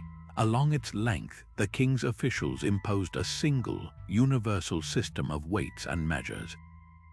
The famous Persian gold darak and silver shekel were minted to an impeccable, consistent standard of purity and weight, becoming the trusted currency from the Aegean Sea to the Indus River. This had a revolutionary effect on trade. A merchant from Sardis could now travel to Babylon and know that the weight of the silver he was paid was exactly the same, eliminating the need for complex conversions and the constant risk of being cheated by local standards. This economic standardization was the key to efficient taxation, the lifeblood of the empire. Satraps or provincial governors were required to send their tribute to the central treasury in standardized volumes of precious metal or grain. By using the same units of measurement everywhere, the central administration in Persepolis could easily audit accounts, compare the wealth of different regions, and budget for imperial projects with breathtaking accuracy. This system removed a major source of corruption and grievance, as local populations could no longer claim they were being unfairly taxed with inflated measures. The king's justice in this tangible, mathematical form was seen as impartial and fair, fostering a surprising degree of loyalty among conquered peoples who appreciated the stability and predictability it brought to commerce and law. Beyond the practical benefits of speed and economy, this relentless push for uniformity served a deeper, more psychological purpose. It was a powerful tool for building imperial identity. For a local population, the daily experience of using Roman measurements in the marketplace, of seeing Roman-style buildings rise in their town, and of traveling on roads that looked exactly like those everywhere else in the empire, was a constant, subtle reinforcement of their place in a larger whole. They were no longer just Gauls or Egyptians, they were part of the Roman world, a world that operated by a single, logical set of rules. This shared practical experience of daily life did more to create a common identity than any number of imperial edicts or speeches.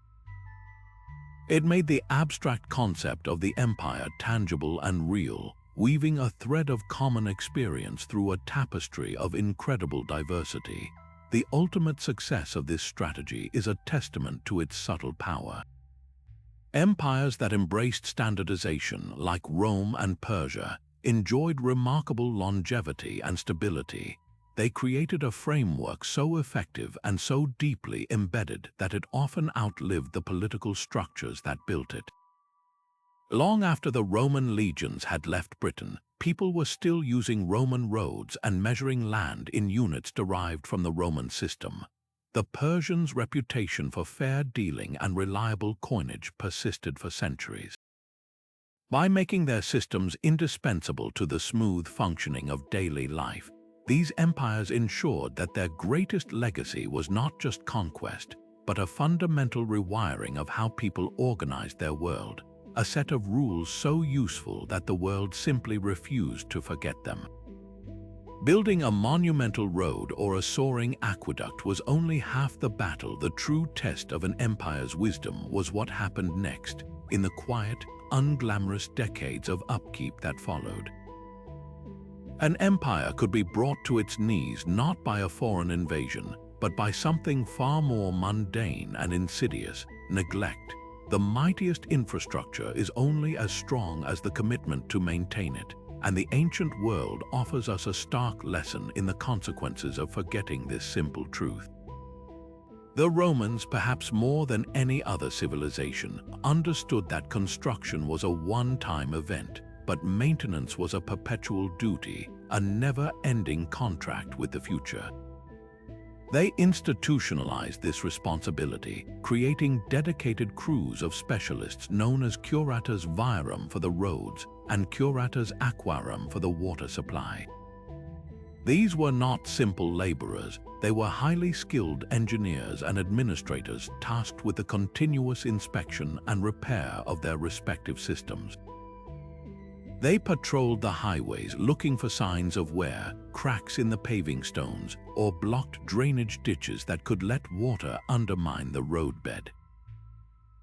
For the aqueducts, their job was even more critical.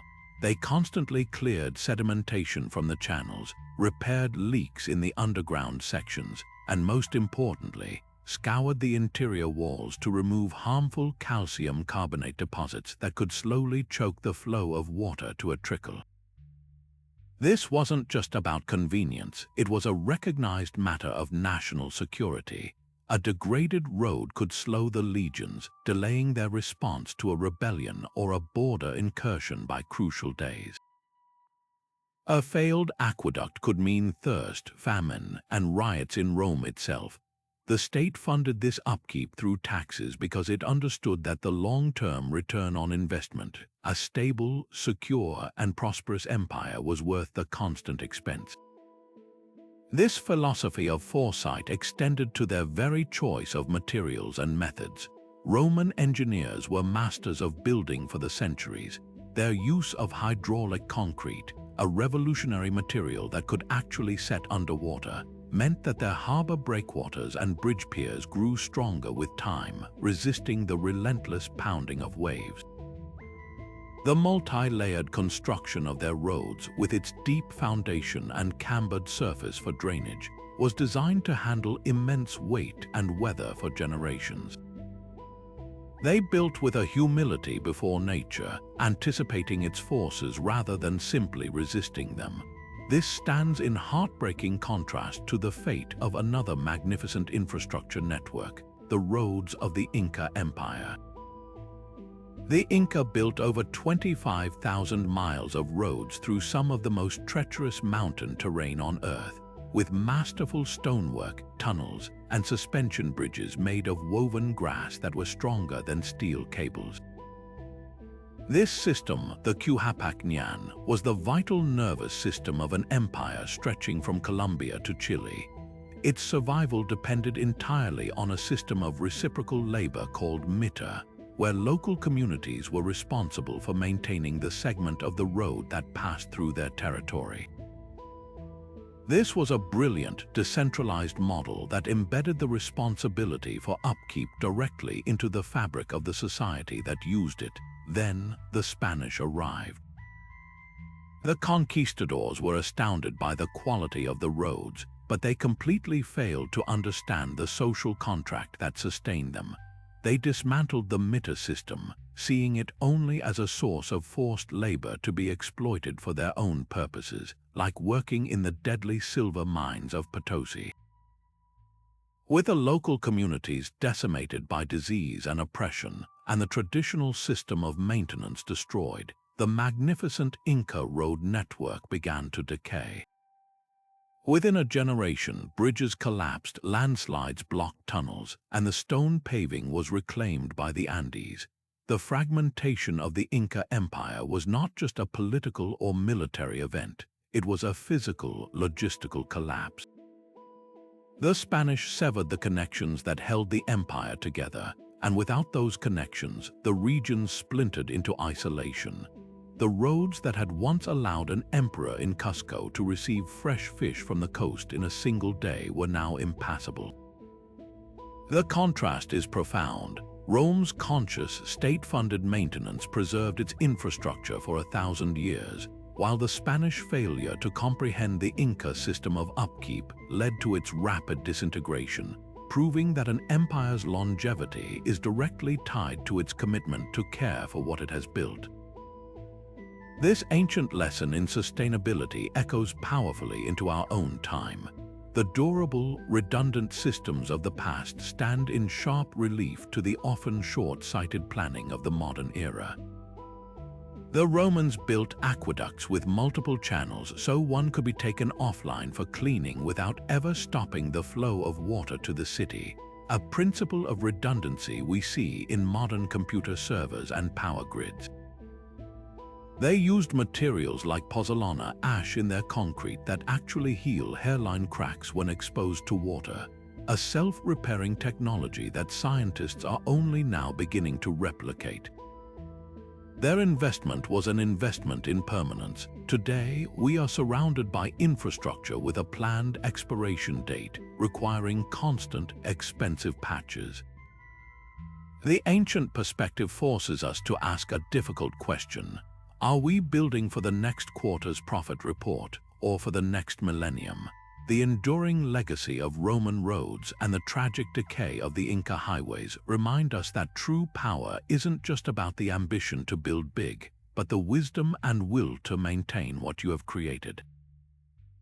It is a lesson in humility, reminding every generation that the greatest monuments to human achievement are not the ones we erect, but the ones we choose day after day to preserve. This pragmatic approach to empire building reveals a crucial truth often overlooked in the grand narratives of conquest. The most enduring power is not the power to impose, but the power to adapt. A rigid blueprint, no matter how brilliant in its original context, is destined to fracture when pressed upon a world of infinite variety.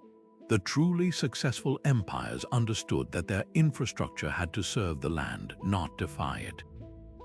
They became students of geography and culture, weaving their ambitions into the existing fabric of a region rather than tearing it down and starting anew. This wasn't a sign of weakness or compromise. It was a sophisticated strategy that reduced costs, minimized local resistance, and ultimately created systems that were far more resilient and functional. We can see this genius for adaptation in the very bones of the Roman road network. While we often picture these highways as arrow straight lines defying the landscape, Roman engineers were, in fact, masters of topographical negotiation. The famous directive of straightness was an ideal for long, flat stretches, but when faced with the formidable Alps or the Apennines, Roman practicality won out. They would carefully survey the land, choosing the most stable geological formations for their roadbeds, and often designed routes with deliberate, gentle curves to maintain a manageable, consistent gradient for their wagons and marching legions. They understood that a road that washed away in the first spring flood or was too steep for oxen to climb was worse than useless. It was a wasted investment. In Britain, they even adapted their construction techniques to the local materials, using flint and gravel instead of the volcanic stone common in Italy, proving that the Roman ideal was not a specific material, but a universal standard of durability, however it was achieved. This principle of working with the environment rather than against it finds its purest expression in the Persian Kanat system. The technology itself was likely not a Persian invention, but an ancient method perfected by others in the region. The Persian brilliance lay in recognizing its incredible utility and deploying it systematically across their arid empire. Instead of attempting to build massive, Roman-style aqueducts across deserts where water would evaporate under the relentless sun, they embraced a local solution that turned a weakness into a strength. By going underground, they tapped into a sustainable water source that was protected from contamination and evaporation. They didn't need to conquer the desert. They simply learned to whisper to it, coaxing its hidden water to the surface through a network of tunnels that respected the natural slope of the land. This was infrastructure as symbiosis, a testament to the power of observing and enhancing existing natural processes. This same strategic flexibility was employed by the Mauryan Empire in ancient India under its famed ruler Ashoka. Confronted with a vast subcontinent crisscrossed by well-established regional trade routes for centuries, the Mauryan administrators made a calculated decision.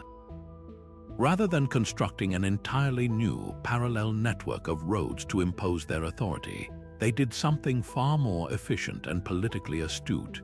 They absorbed the existing routes into their imperial system. They improved them, built rest houses and wells along their length, and most importantly, planted their own administrative pillars and edicts right beside these ancient pathways of commerce. A merchant traveling from Patliputra to Taxila would still walk the same old road, but now he would do so under the protection and watchful eye of the Mauryan state.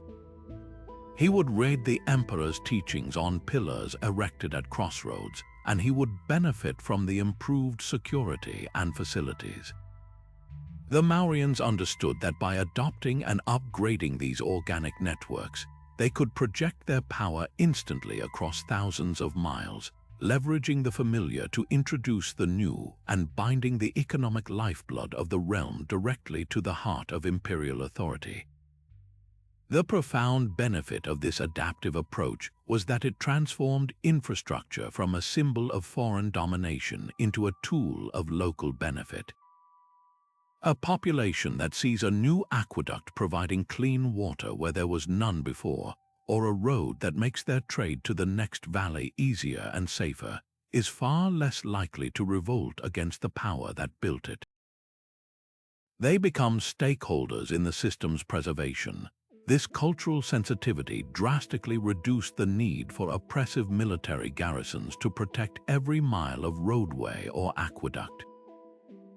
The infrastructure itself became its own guardian, maintained by the very people it served. This created a virtuous cycle. Effective infrastructure built with local cooperation fostered economic prosperity, which in turn generated greater tax revenue for the empire, which could then be reinvested in further projects that strengthened loyalty. It was a strategy that built legitimacy stone by stone, mile by mile, creating an empire that was not just held by force, but woven together by mutual, practical interest. The ultimate longevity of an imperial system often hinged on this delicate, insightful balance between grand innovation and respectful tradition. The echoes of ancient engineering are not confined to history books. They resonate in the very concrete and steel of our modern world, a living legacy etched into the patterns of our daily lives. When you drive on a modern highway, you are essentially traveling on the direct descendant of a Roman road. The very concept of a long-distance, state-maintained thoroughfare, designed for the rapid movement of people and goods, was a Roman innovation that Europe rediscovered and embraced centuries later. The autobahns of Germany, engineered for high-speed efficiency, and the immense United States interstate highway system, championed by President Eisenhower, who was inspired by the German roads he saw during World War II, which were themselves influenced by Roman models, all follow that same foundational principle: connectivity equals control and prosperity. These networks bind nations together economically and militarily, just as they did for Rome, proving that some strategic truths are truly timeless. This inheritance extends far beyond asphalt. The fundamental principles of hydraulic engineering perfected by Roman aqueducts form the bedrock of our modern municipal water systems. While we've replaced gravity-fed stone channels with pressurized pipes and electric pumps, the core mission remains unchanged: to move large volumes of clean water from a distant source to a dense population center. The elaborate filtration plants that process our water today are the technological evolution of the settling tanks the Romans used to clarify their supply. Every time you turn on a tap and expect clean water to flow, you are benefiting from an engineering concept that was systematized and implemented on a grand scale 2,000 years ago. The ancient struggle to conquer thirst in arid environments also continues, with modern projects in the Middle East and North Africa still employing variants of the Persian Kanat system to tap underground aquifers, demonstrating that sustainable, low-tech solutions can sometimes outperform complex modern alternatives. Perhaps the most pervasive ancient legacy, however, is one we rarely see but constantly use: standardization. The Roman foot, the Persian parasang, and the Chinese lie were more than just units of measurement. They were tools of administrative control that allowed empires to tax, build, and trade with breathtaking efficiency. This concept is alive and well in every ISO standard that ensures a bolt made in Japan fits a nut made in Brazil, in the global adoption of the metric system for scientific exchange, and in the universal container shipping standards that allow goods to move seamlessly from ship to train to truck without ever being unpacked. This invisible framework of agreed-upon measurements is the silent grammar of globalization, and its origins lie in the administrative genius of ancient bureaucrats who understood that to manage a vast domain, you first had to measure it consistently. Even the very shape of our cities bears the imprint of ancient blueprints. The Roman grid plan, designed for military efficiency and administrative ease, was consciously adopted by planners of modern cities like New York. The rigid, right-angled streets of Manhattan are a direct homage to the cardo and decumanus of a Roman castrum, facilitating navigation and the efficient parceling of land. Our concepts of centralized urban planning, zoning, and the placement of core public services like forums, which evolved into our city halls and public squares, all stem from the idea that a city should be a deliberate, rational construct rather than an organic, chaotic sprawl. This ancient wisdom offers powerful lessons for tackling contemporary challenges like urban density and transportation congestion, reminding us that sometimes the best solutions are not new inventions, but the intelligent adaptation of time-tested principles. By looking back at these ancient blueprints, we are not simply admiring relics. We are consulting a vast repository of practical human experience, finding in their stones and pathways a guide for building a more connected and resilient future.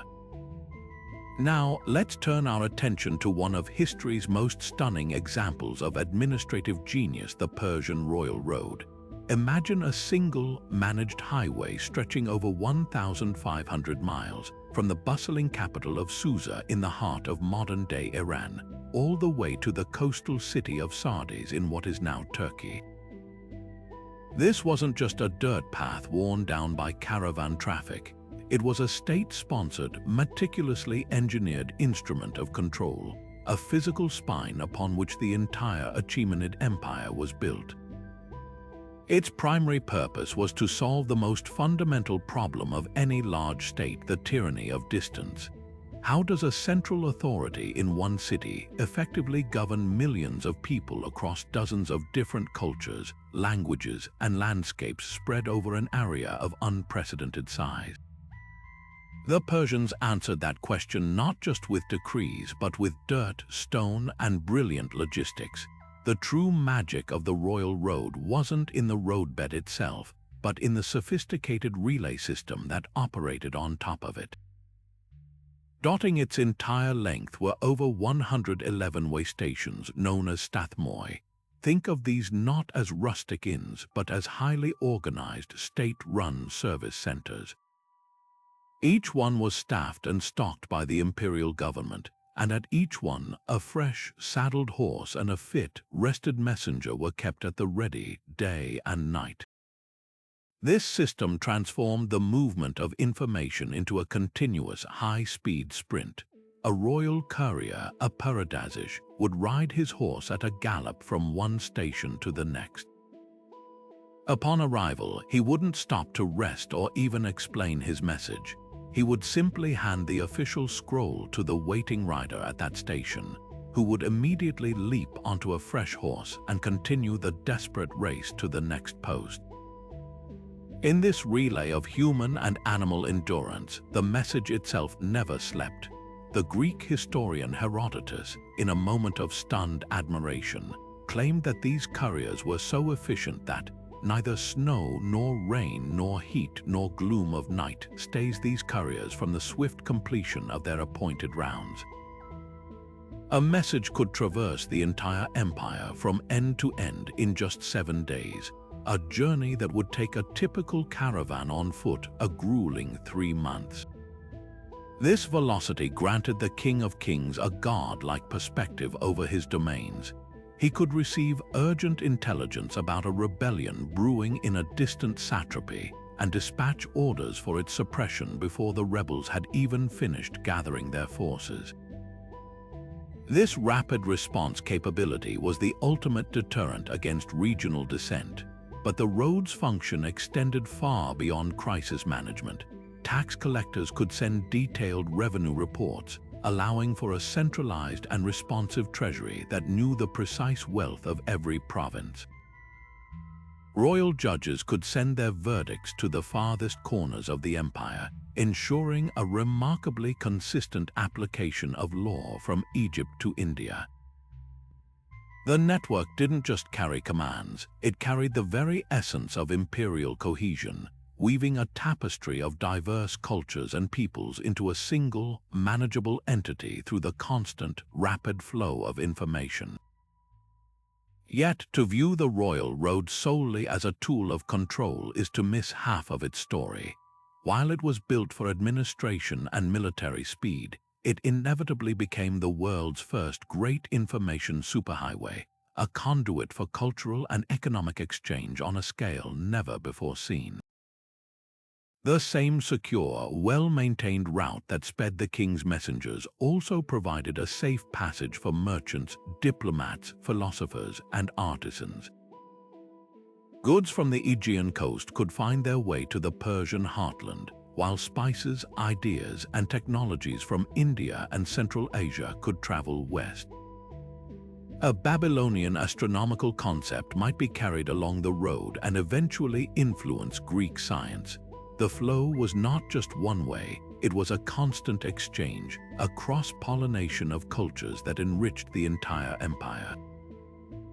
The road ensured that the empire's diversity, often a source of weakness for other states, became a source of strength and innovation for Persia. The enduring legacy of the royal road is found in the empires that followed. The Romans looked upon this model and created their own cursus publicus, a state-run courier and transportation service that operated on their vast road network. The Mongol Empire, centuries later, would establish the Yam system, another network of relay stations that allowed them to control their even larger territory. The Persian Royal Road provided the original blueprint, proving that physical infrastructure could be the nervous system of a state, allowing it to think, react, and feel across a massive body. It demonstrated that the true measure of an empire's power was not just the land it conquered, but the speed and efficiency with which it could connect it. But if the Persian Royal Road was the empire's swift nervous system, then the Great Wall of China was its armored skin, a project of such staggering ambition that it remains one of the few human-made structures visible from orbit. To call it a single wall is a profound misunderstanding. It is better imagined as a multi-layered, multi-generational defensive ecosystem, a sprawling network of rammed earth, brick, and stone that grew and evolved over 2,000 years. Its origins lie not in a desire for a singular, iconic barrier, but in a series of pragmatic responses to a relentless and terrifying threat from the northern steppes. For the settled, agricultural civilizations of China, the nomadic tribes like the Xiongnu, the Mongols, and the Manchus were a force of nature incarnate, highly mobile, formidably skilled warriors who could appear without warning, raid border settlements, and vanish back into the vast grasslands before a proper imperial army could even be mustered. The early walls built by states like Qin and Han were a direct answer to this asymmetry. They were not meant to be an impenetrable fence, but a control mechanism, a way to slow the enemy down, to funnel their movements into predictable channels, and most importantly, to buy the one thing the Chinese army desperately needed: time. The Ming Dynasty, which took up the monumental task of rebuilding and enhancing the wall in the 14th century, transformed this concept into its most sophisticated and enduring form. They faced a renewed and even more formidable threat from the Mongols, and their response was to create what we recognize today. But the Ming Wall was far more than a simple barrier of brick and mortar. It was a fully integrated military grid, a complex machine for border management. Its most visible components are the iconic watchtowers, but their function is often misunderstood. They were not just lonely lookout posts, they were a revolutionary communication network, positioned within sight of each other, often on high points of the rugged terrain. They formed a visual telegraph system. A sentinel spotting enemy movement would signal using smoke by day or fire by night. This signal could then be relayed from tower to tower, racing across the mountains at a speed far faster than any horse.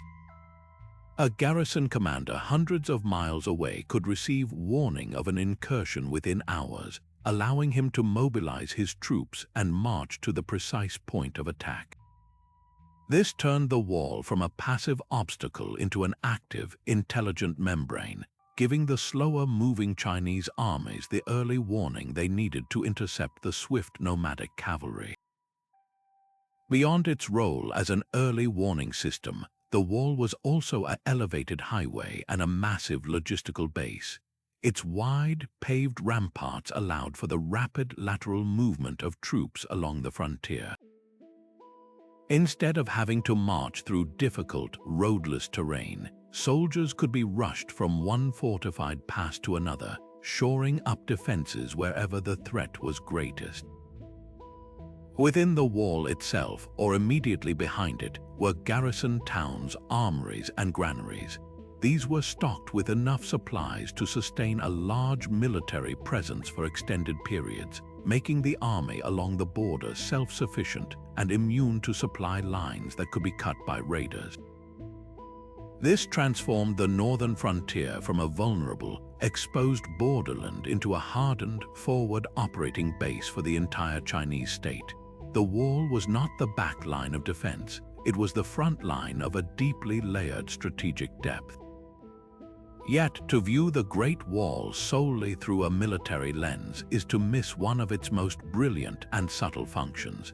it was also one of the largest and most effective customs and immigration control points in the ancient world. The wall did not seal China off from the north, it regulated interaction. It was punctuated by heavily fortified gates at key passes, like the legendary Shanhaiguan where the wall meets the sea, and the Jiayuguan fortress in the western deserts. These were not just defensive strongpoints, they were bustling, state-controlled marketplaces and checkpoints. All trade between the nomadic tribes of the steppe and the settled civilization of China was forced to flow through these choke points. Here, the Chinese state could tax the lucrative trade in horses, furs, and jade coming from the north, while controlling the export of highly sought-after Chinese goods like silk, porcelain, and tea. This gave the imperial government a powerful economic lever over the nomadic tribes, who became dependent on this trade for necessities they could not produce themselves. It also allowed for the careful monitoring of movement, preventing large, unchecked migrations that could destabilize the border regions. The wall, therefore, was as much an instrument of economic policy as it was of military strategy, turning a volatile frontier into a managed, profitable interface. This multifaceted role elevated the wall into something far greater than a piece of infrastructure. It became the ultimate symbol of Chinese cultural identity and centralized authority. For the people within, it represented the clear, physical divide between the civilized world of settled agriculture, written language, and Confucian order, and the chaotic, unknown world of the barbarian beyond. It was a tangible representation of the emperor's mandate to protect his people, a promise of security carved across the very landscape. The immense cost and effort of its construction, funded by taxes and built by soldiers, peasants, and convicts, was a constant reminder of the state's power and reach.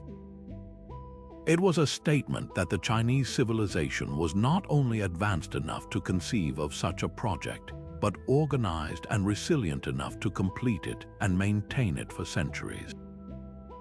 The Great Wall stands as the ultimate testament to how infrastructure can be more than its practical function. It can be a psychological bulwark, an economic engine, and a cultural icon, all woven together into a single, monumental declaration of a civilization's enduring will to define and defend its place in the world.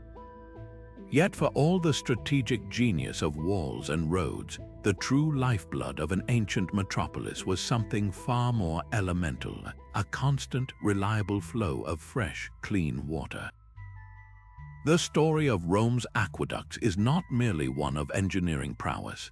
It is the story of how a city defied its own geography to engineer its destiny, transforming a humble settlement on the Tiber into the ancient world's first true megacity.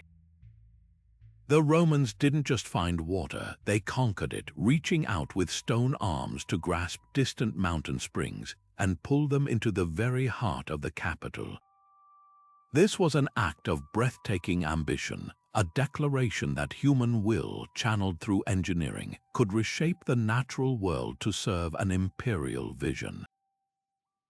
The first of these monumental projects, the Aqua Appia, was a watershed moment in urban history, launched in 312 BC by the censor Appius Claudius Caecus. While modest compared to the soaring structures that would follow, its significance cannot be overstated. For 11.8 kilometers, it channeled water from a source outside the city, running mostly underground to protect it from pollution and enemies. This initial foray proved a vital concept that a city's growth was not limited by the water sources within its immediate vicinity. It could import its very lifeblood. But it was the Aqua Marcia, completed in 140 BC, that truly announced Rome's hydraulic coming of age.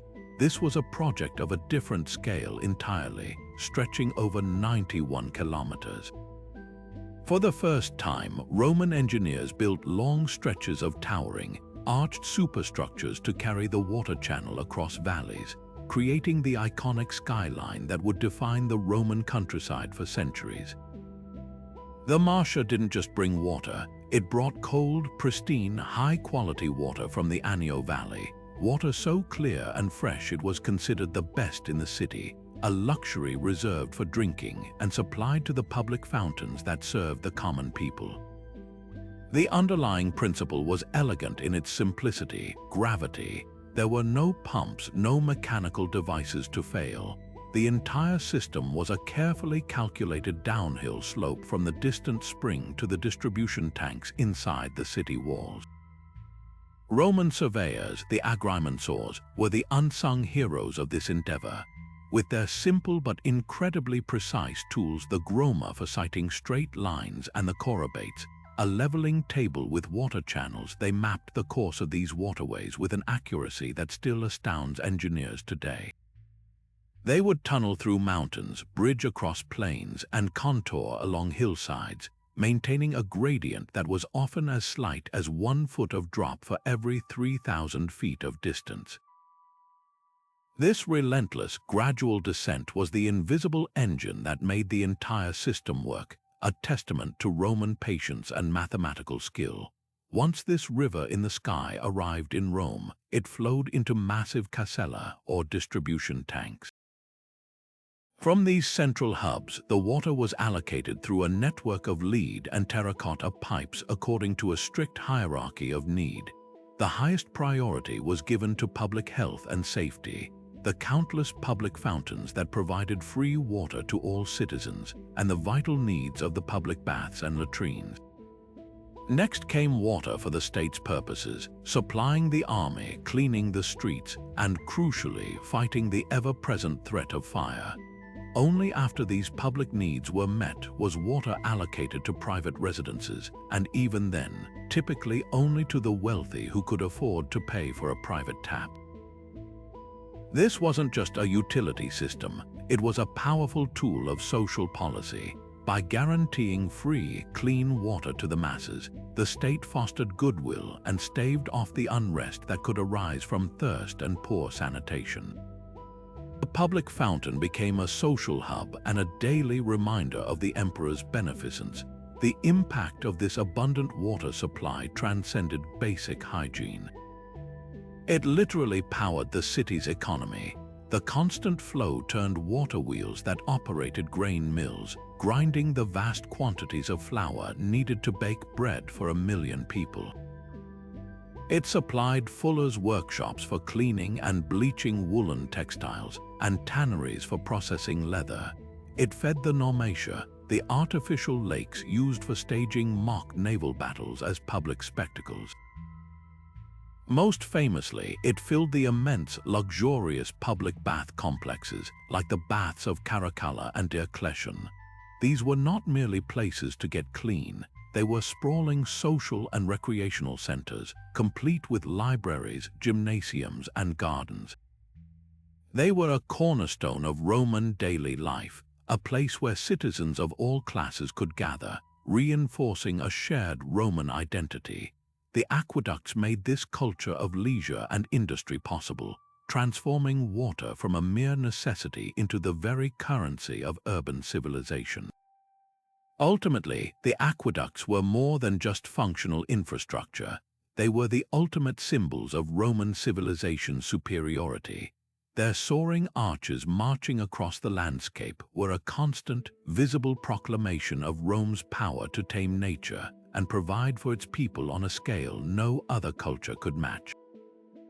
They represented a covenant between the state and the citizen, a promise of order, health, and prosperity. An enemy standing before the aqueduct-clad walls of Rome wasn't just looking at a city, they were looking at a miracle of logistics and engineering, a testament to a civilization that could literally make rivers flow backward to serve its will. The aqueducts didn't just supply water, they supplied the confidence and prestige that allowed Rome to call itself the Eternal City. Now, let's journey to a world where infrastructure defied not enemies, but gravity itself, the breathtaking peaks of the Andes Mountains, home to the Inca Empire. Here, the very idea of building a road seems like a challenge from the gods. We're talking about some of the most extreme terrain on the planet. Jagged mountain ranges piercing the clouds, deep river gorges that could swallow a city block, and unstable slopes prone to devastating landslides. Yet, the Inca did not just build a road here or there. They engineered a staggering network spanning 25,000 miles, a web of stone and ingenuity that connected a realm stretching from modern-day Colombia all the way down to Chile. This was the Q-Hapak-Nyan, the Royal Road, and it stands as one of history's most brilliant and audacious adaptations of infrastructure to environment. To grasp their achievement, you must first forget everything you know about Roman roads arrow straight across plains. The Inca road system was a masterpiece of topographical negotiation. Instead of fighting the mountains, the Inca engineers worked with them, designing a network with two parallel main highways, one along the high Andes and another down the arid coast, connected by a dizzying array of lateral routes.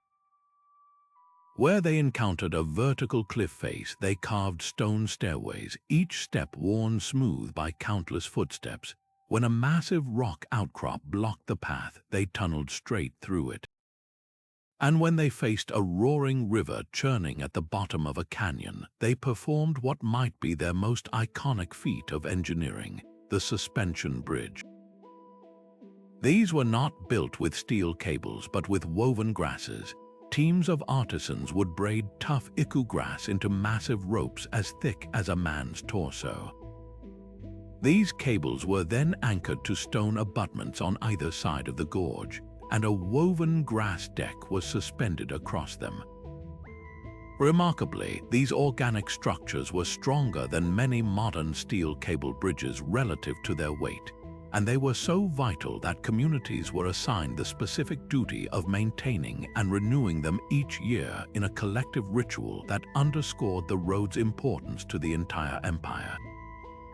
This network was the literal lifeline of the empire, and its most critical function was communication. In a realm without the wheel, horses, or a written language, information was the most precious cargo. The Inca solved this with the chasqui system, a relay of highly trained messenger runners that was the Andean equivalent of the Persian Royal Road, but operating at lung-bursting altitude. Young, fit men were stationed in small stone huts called tambos spaced every few miles along the road. When a messenger arrived, gasping for air in the thin atmosphere, he would deliver his verbal message or the knotted string quipu recording data to the next runner, who, already fresh and acclimated, would immediately sprint to the next post. This relay could carry a message or a fresh catch of seafood from the coast to the emperor in the highland capital of Cusco, a distance of over 250 miles, in under 24 hours. This incredible speed allowed the Sapa Inca in Cusco to dine on fresh fish from the Pacific and, more importantly, to govern his vast domains with a responsiveness that kept local rebellions in check and the sprawling administration tightly coordinated. But the roads were far more than just information arteries. They were the fundamental tool of imperial integration. The Inca Empire, or Tawantinsuyu, was a mosaic of dozens of different conquered cultures, each with its own language, customs, and loyalties. The road system physically bound these disparate peoples together into a single, cohesive unit. The state used the roads to move not just armies to pacify regions, but also colonists in a policy called Mitmac. Loyal subjects from the heartland would be resettled into newly conquered areas along the road, while restive populations would be moved out, effectively diluting local resistance and spreading the Quechua language and Inca religion. Furthermore, the empire used the network to collect tribute, not just in gold and silver, but in the form of labor itself through the mita system. This mandatory public service required communities to contribute workers to maintain the roads, build bridges, and work state-owned farms. This system ensured the infrastructure's upkeep while reinforcing the idea that every citizen had a duty to the state that bound them all together. The road was both the symbol and the substance of that bond. The ultimate testament to the system's success is its tragic aftermath. When the Spanish conquistadors arrived in the 16th century, they were utterly astonished by the quality and extent of the roads, which allowed them and their horses to traverse landscapes that should have been impassable. They used the Inca's own infrastructure to conquer them, but then, in a fatal mistake, they dismantled the social system that maintained it. The Mita labor draft was perverted into a brutal system of slavery for the silver mines, and the communal bridge-building traditions were abandoned. Without this careful, perpetual upkeep, the magnificent road network began to fray and collapse. Landslides buried stairways, grass bridges rotted and gave way, and tunnels were blocked. The very connective tissue that had held the empire together disintegrated, and the regions it had unified splintered into isolation. The story of the Inca roads is thus a powerful dual lesson.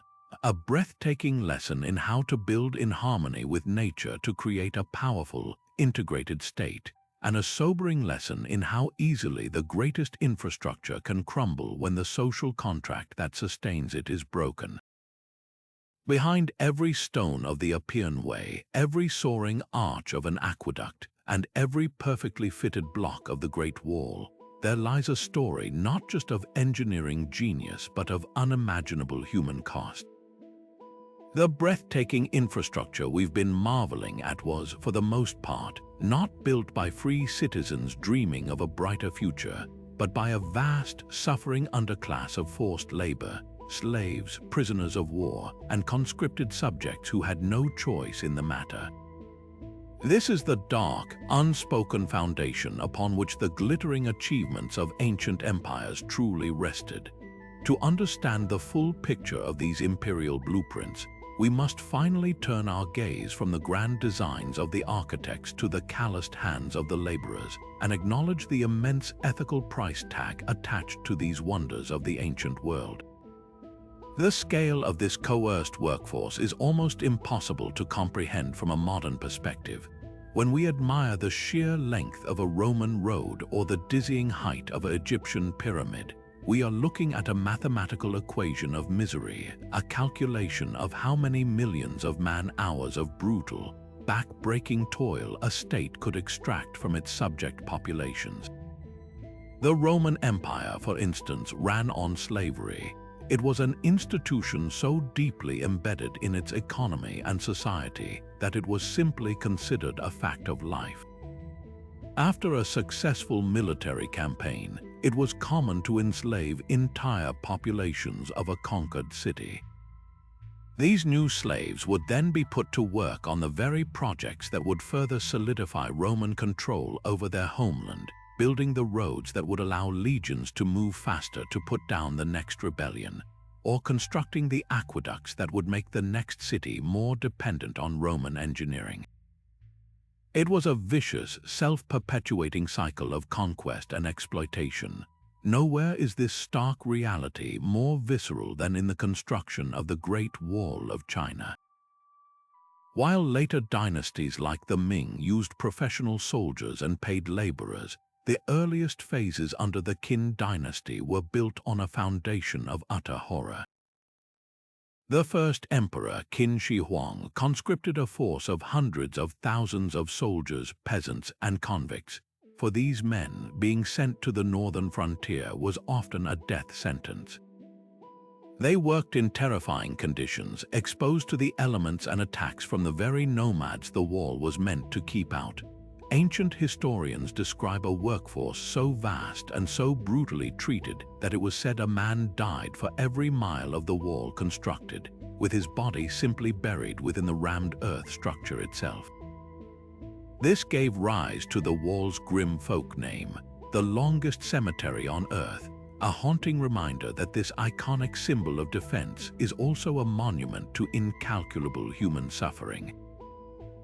This reliance on forced labor was not just a moral failing, It was a profound strategic vulnerability that could, and did, come back to haunt these empires.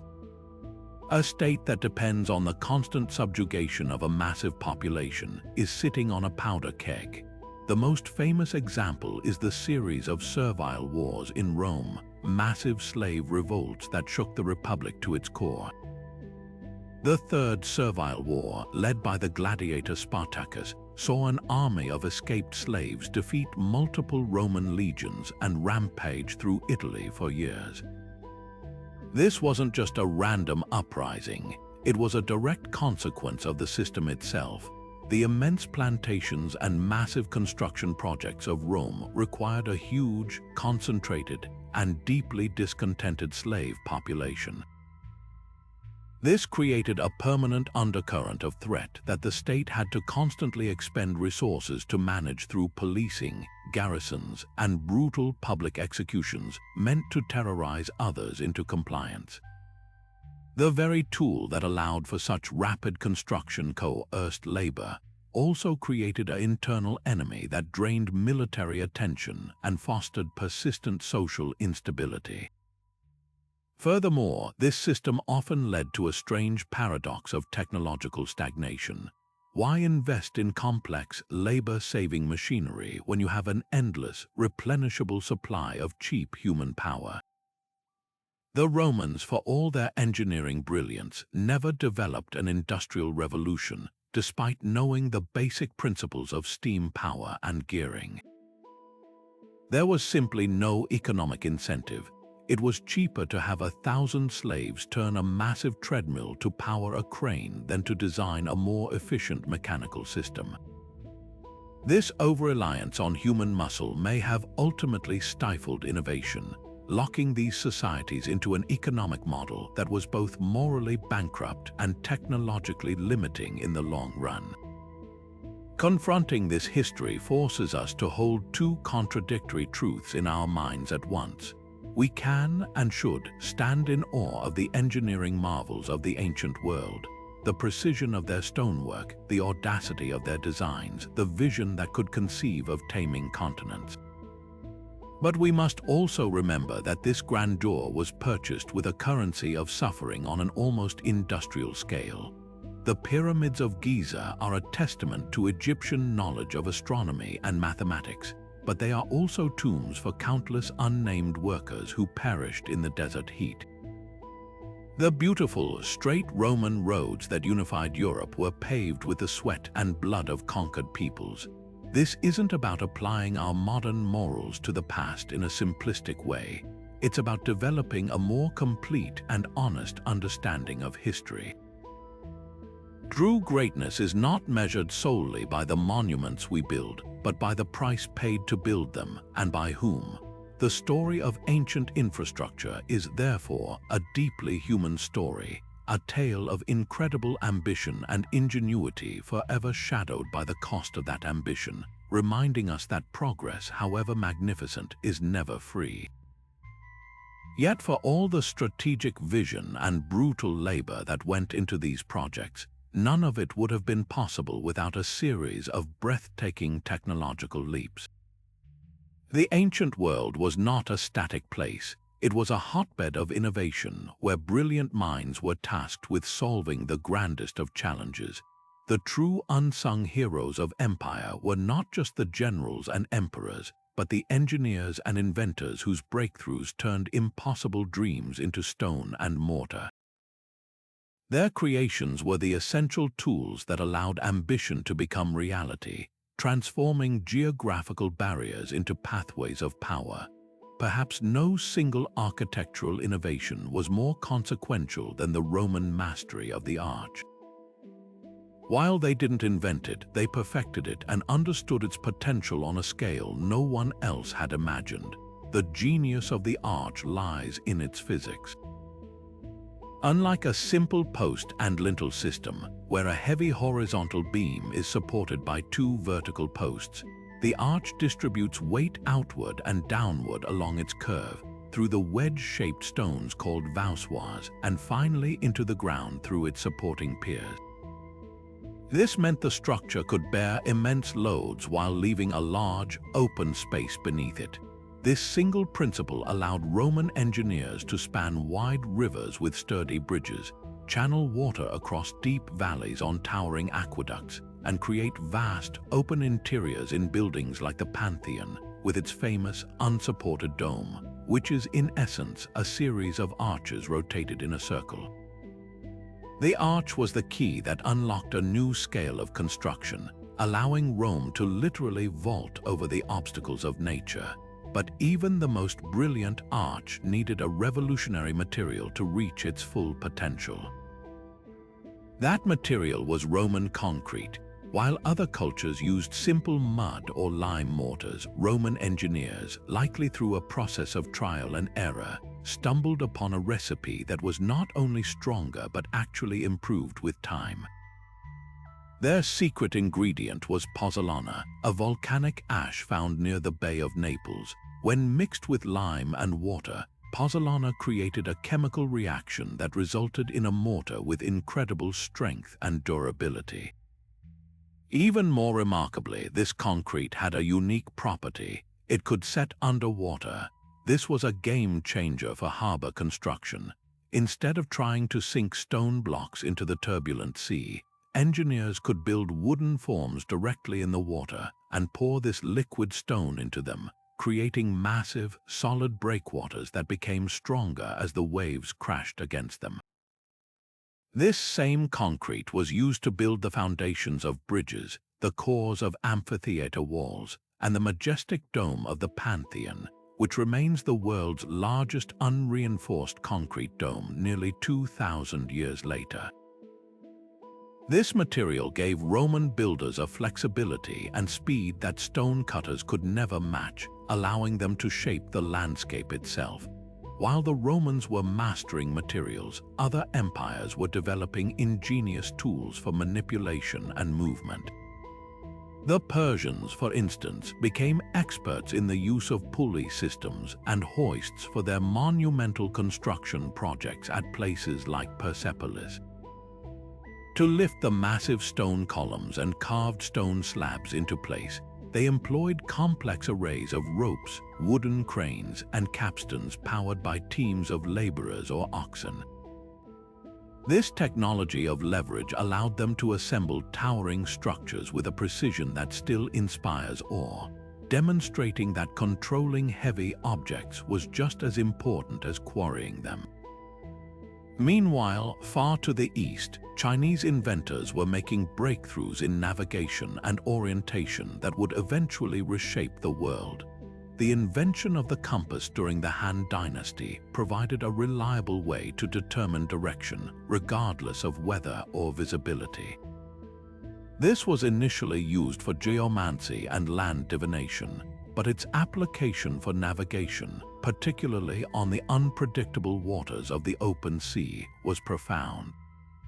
It allowed for more confident exploration, more accurate mapping, and safer travel along trade routes, gradually weaving a tighter web of connectivity across continents. What's crucial to understand is that these weren't just random, disconnected inventions. They were often the result of concentrated state investment in research and development, a deliberate strategy of technological one-upmanship.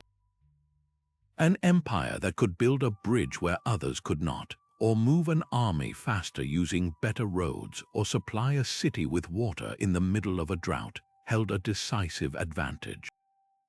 Technological prowess became a form of psychological warfare, a way to demonstrate a civilization's supposed superiority and divine favor. The shimmering white concrete of a Roman city, the perfectly fitted stones of an Inca wall, or the soaring arches of a Persian palace were not just functional, they were powerful propaganda. They told subjects and rivals alike that this was a culture favored by the gods, a force of nature that could not be stopped. In the ancient quest for power, the most potent weapon was often not the sword, but the shovel, the pulley, and the trowel, the tools that built the stage upon which empire was performed. Yet for all the triumphs of ancient engineering, history also whispers a crucial warning from the ruins of overreach. The same infrastructure that could forge an empire could also become the instrument of its unraveling. Ambition, when untethered from reality, could transform a blueprint for power into a suicide note written in stone and debt. The annals of history are littered with the ghosts of projects that aimed too high, too fast, or for the wrong reasons, reminding us that even the most brilliant tool is only as effective as the hand that wields it.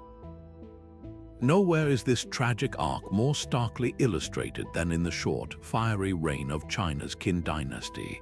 The first emperor, Qin Shi Huang, was a man of terrifying and uncompromising vision, determined to unify his realm not just politically but physically.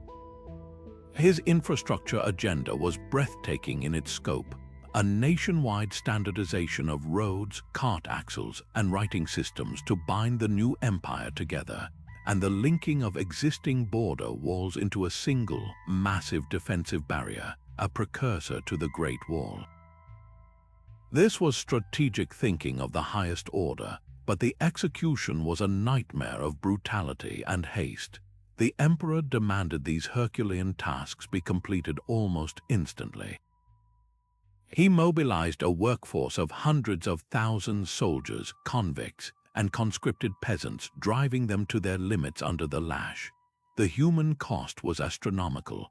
Ancient sources describe a landscape of suffering, with laborers dying of exhaustion, exposure, and malnutrition, their bodies often buried within the very walls they were building. This relentless extraction of life and resources from a freshly conquered population shattered the social contract before it could even be written. The people saw not a benevolent state providing security, but a monstrous machine grinding them into dust for its own glory. The resentment boiled over almost immediately after the emperor's death, exploding into the popular rebellions that destroyed the Qin dynasty within a few years of its founding. Their grand infrastructure had been built on a foundation of pure oppression, and that foundation proved too brittle to hold. Centuries later and a continent away, the Roman Empire began to succumb to a different kind of infrastructural failure, not one of brutal speed, but of cancerous financial decay.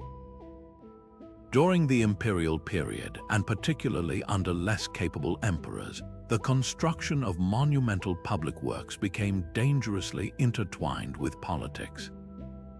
Ambitious leaders, eager to secure the loyalty of the urban mob and immortalize their names, embarked on ever more lavish projects, vast bath complexes, colossal temples, and towering triumphal arches. While some, like Trajan's Forum, were funded by the immense plunder of new conquests, many others were financed by debasing the currency, melting down silver coins and mixing in cheaper metals, or by raising taxes on the struggling provinces. This created a hollow economy where the impressive stone facade of the capital was backed by increasingly worthless currency and simmering discontent in the hinterlands. The maintenance of existing infrastructure, the unglamorous but vital work of repairing roads and aqueducts, began to suffer as funds were diverted to new, flashier monuments. The empire was slowly becoming a victim of its own aesthetic, prioritizing prestige projects that looked impressive over functional ones that sustained the system. This fiscal incontinence did not single-handedly cause the fall of Rome, but it severely weakened the state's resilience, leaving it less able to field armies, pay its bureaucrats, or respond to crises, making the eventual collapse not a sudden event, but a gradual withering brought on by 1,000 poor financial decisions. These ancient failures offer timeless lessons in the delicate calculus of power. The Qin catastrophe teaches us that infrastructure, no matter how strategically sound, cannot be imposed through terror and unsustainable human cost. It must, in some form, be seen as a public good by those who build it and those who use it. Otherwise, it becomes a symbol of tyranny that invites its own destruction.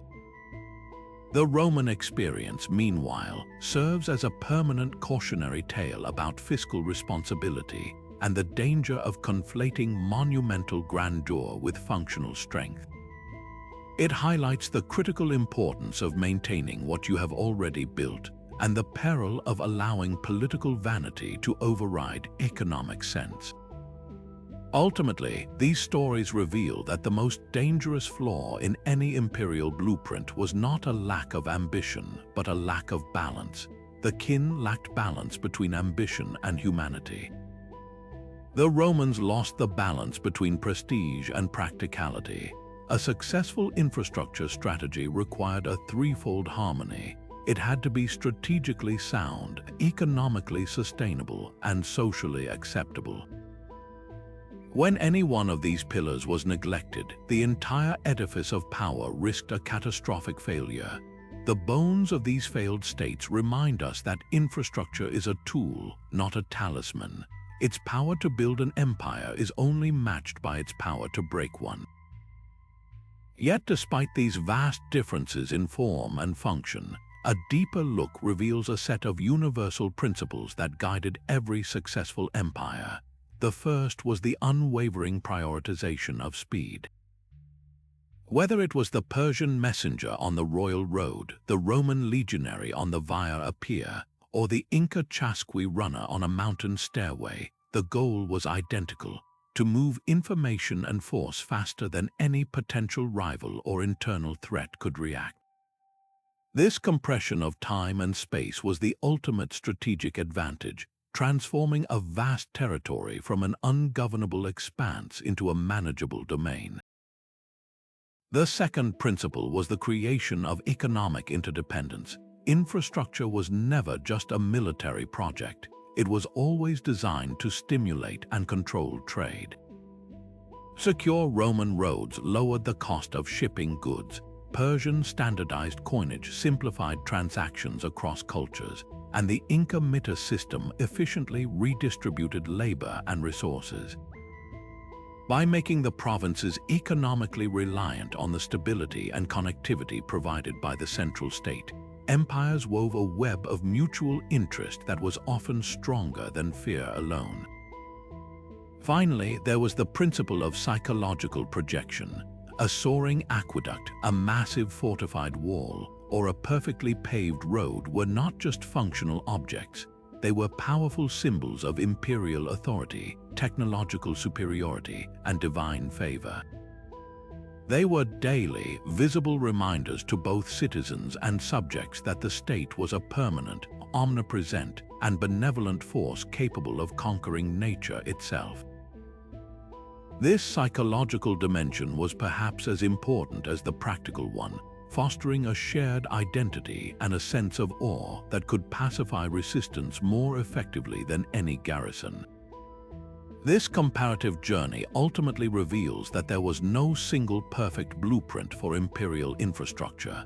Instead, there was a brilliant array of adaptations, each a unique answer to the specific challenges of environment, culture, and technology.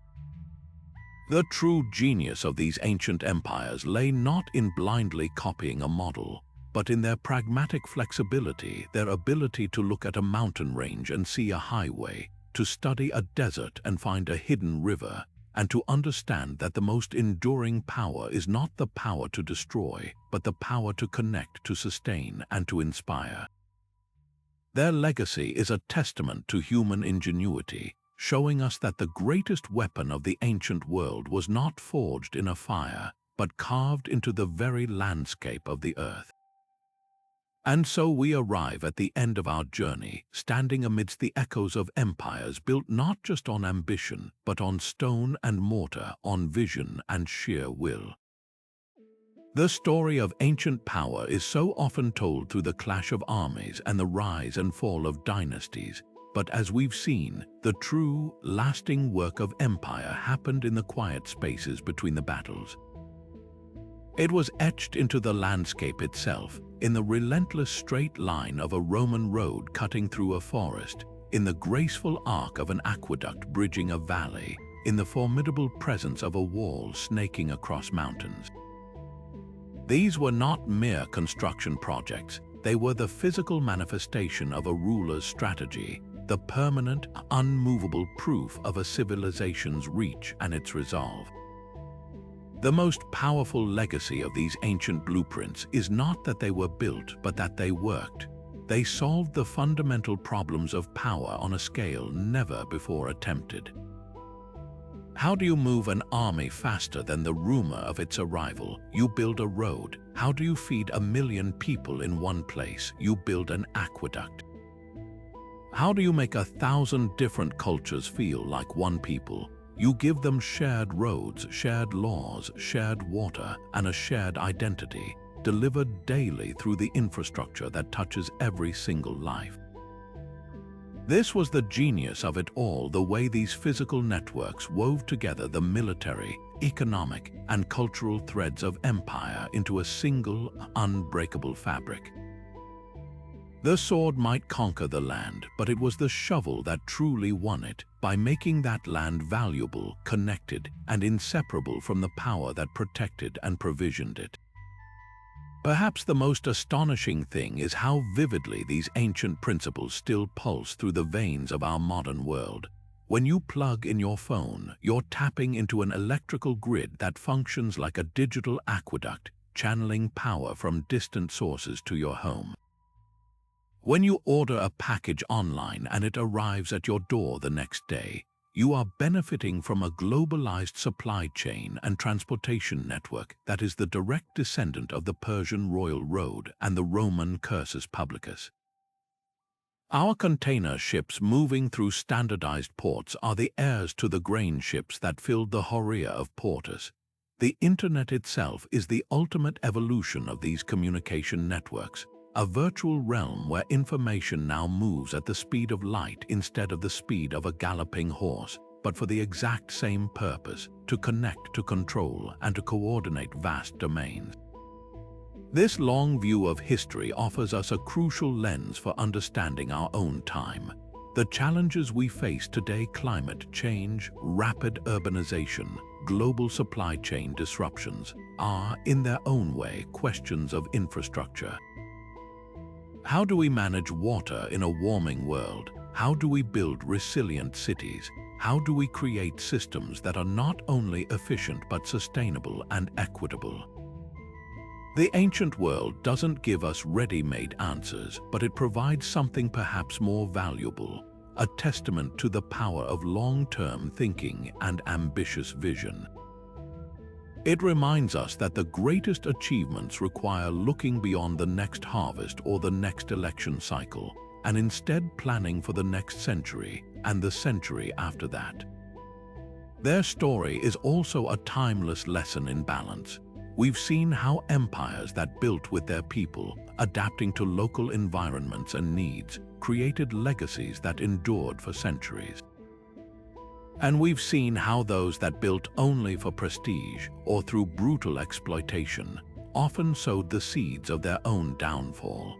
The stone remembers both the genius of the engineer and the suffering of the laborer, and a truly great civilization is one that strives to honor both. So the next time you drive on a highway, walk through an aqueduct's shadow, or even just turn on a tap, take a moment to see the ancient blueprint beneath the modern surface. These are not just remnants of a distant past, they are a living conversation with the architects of history.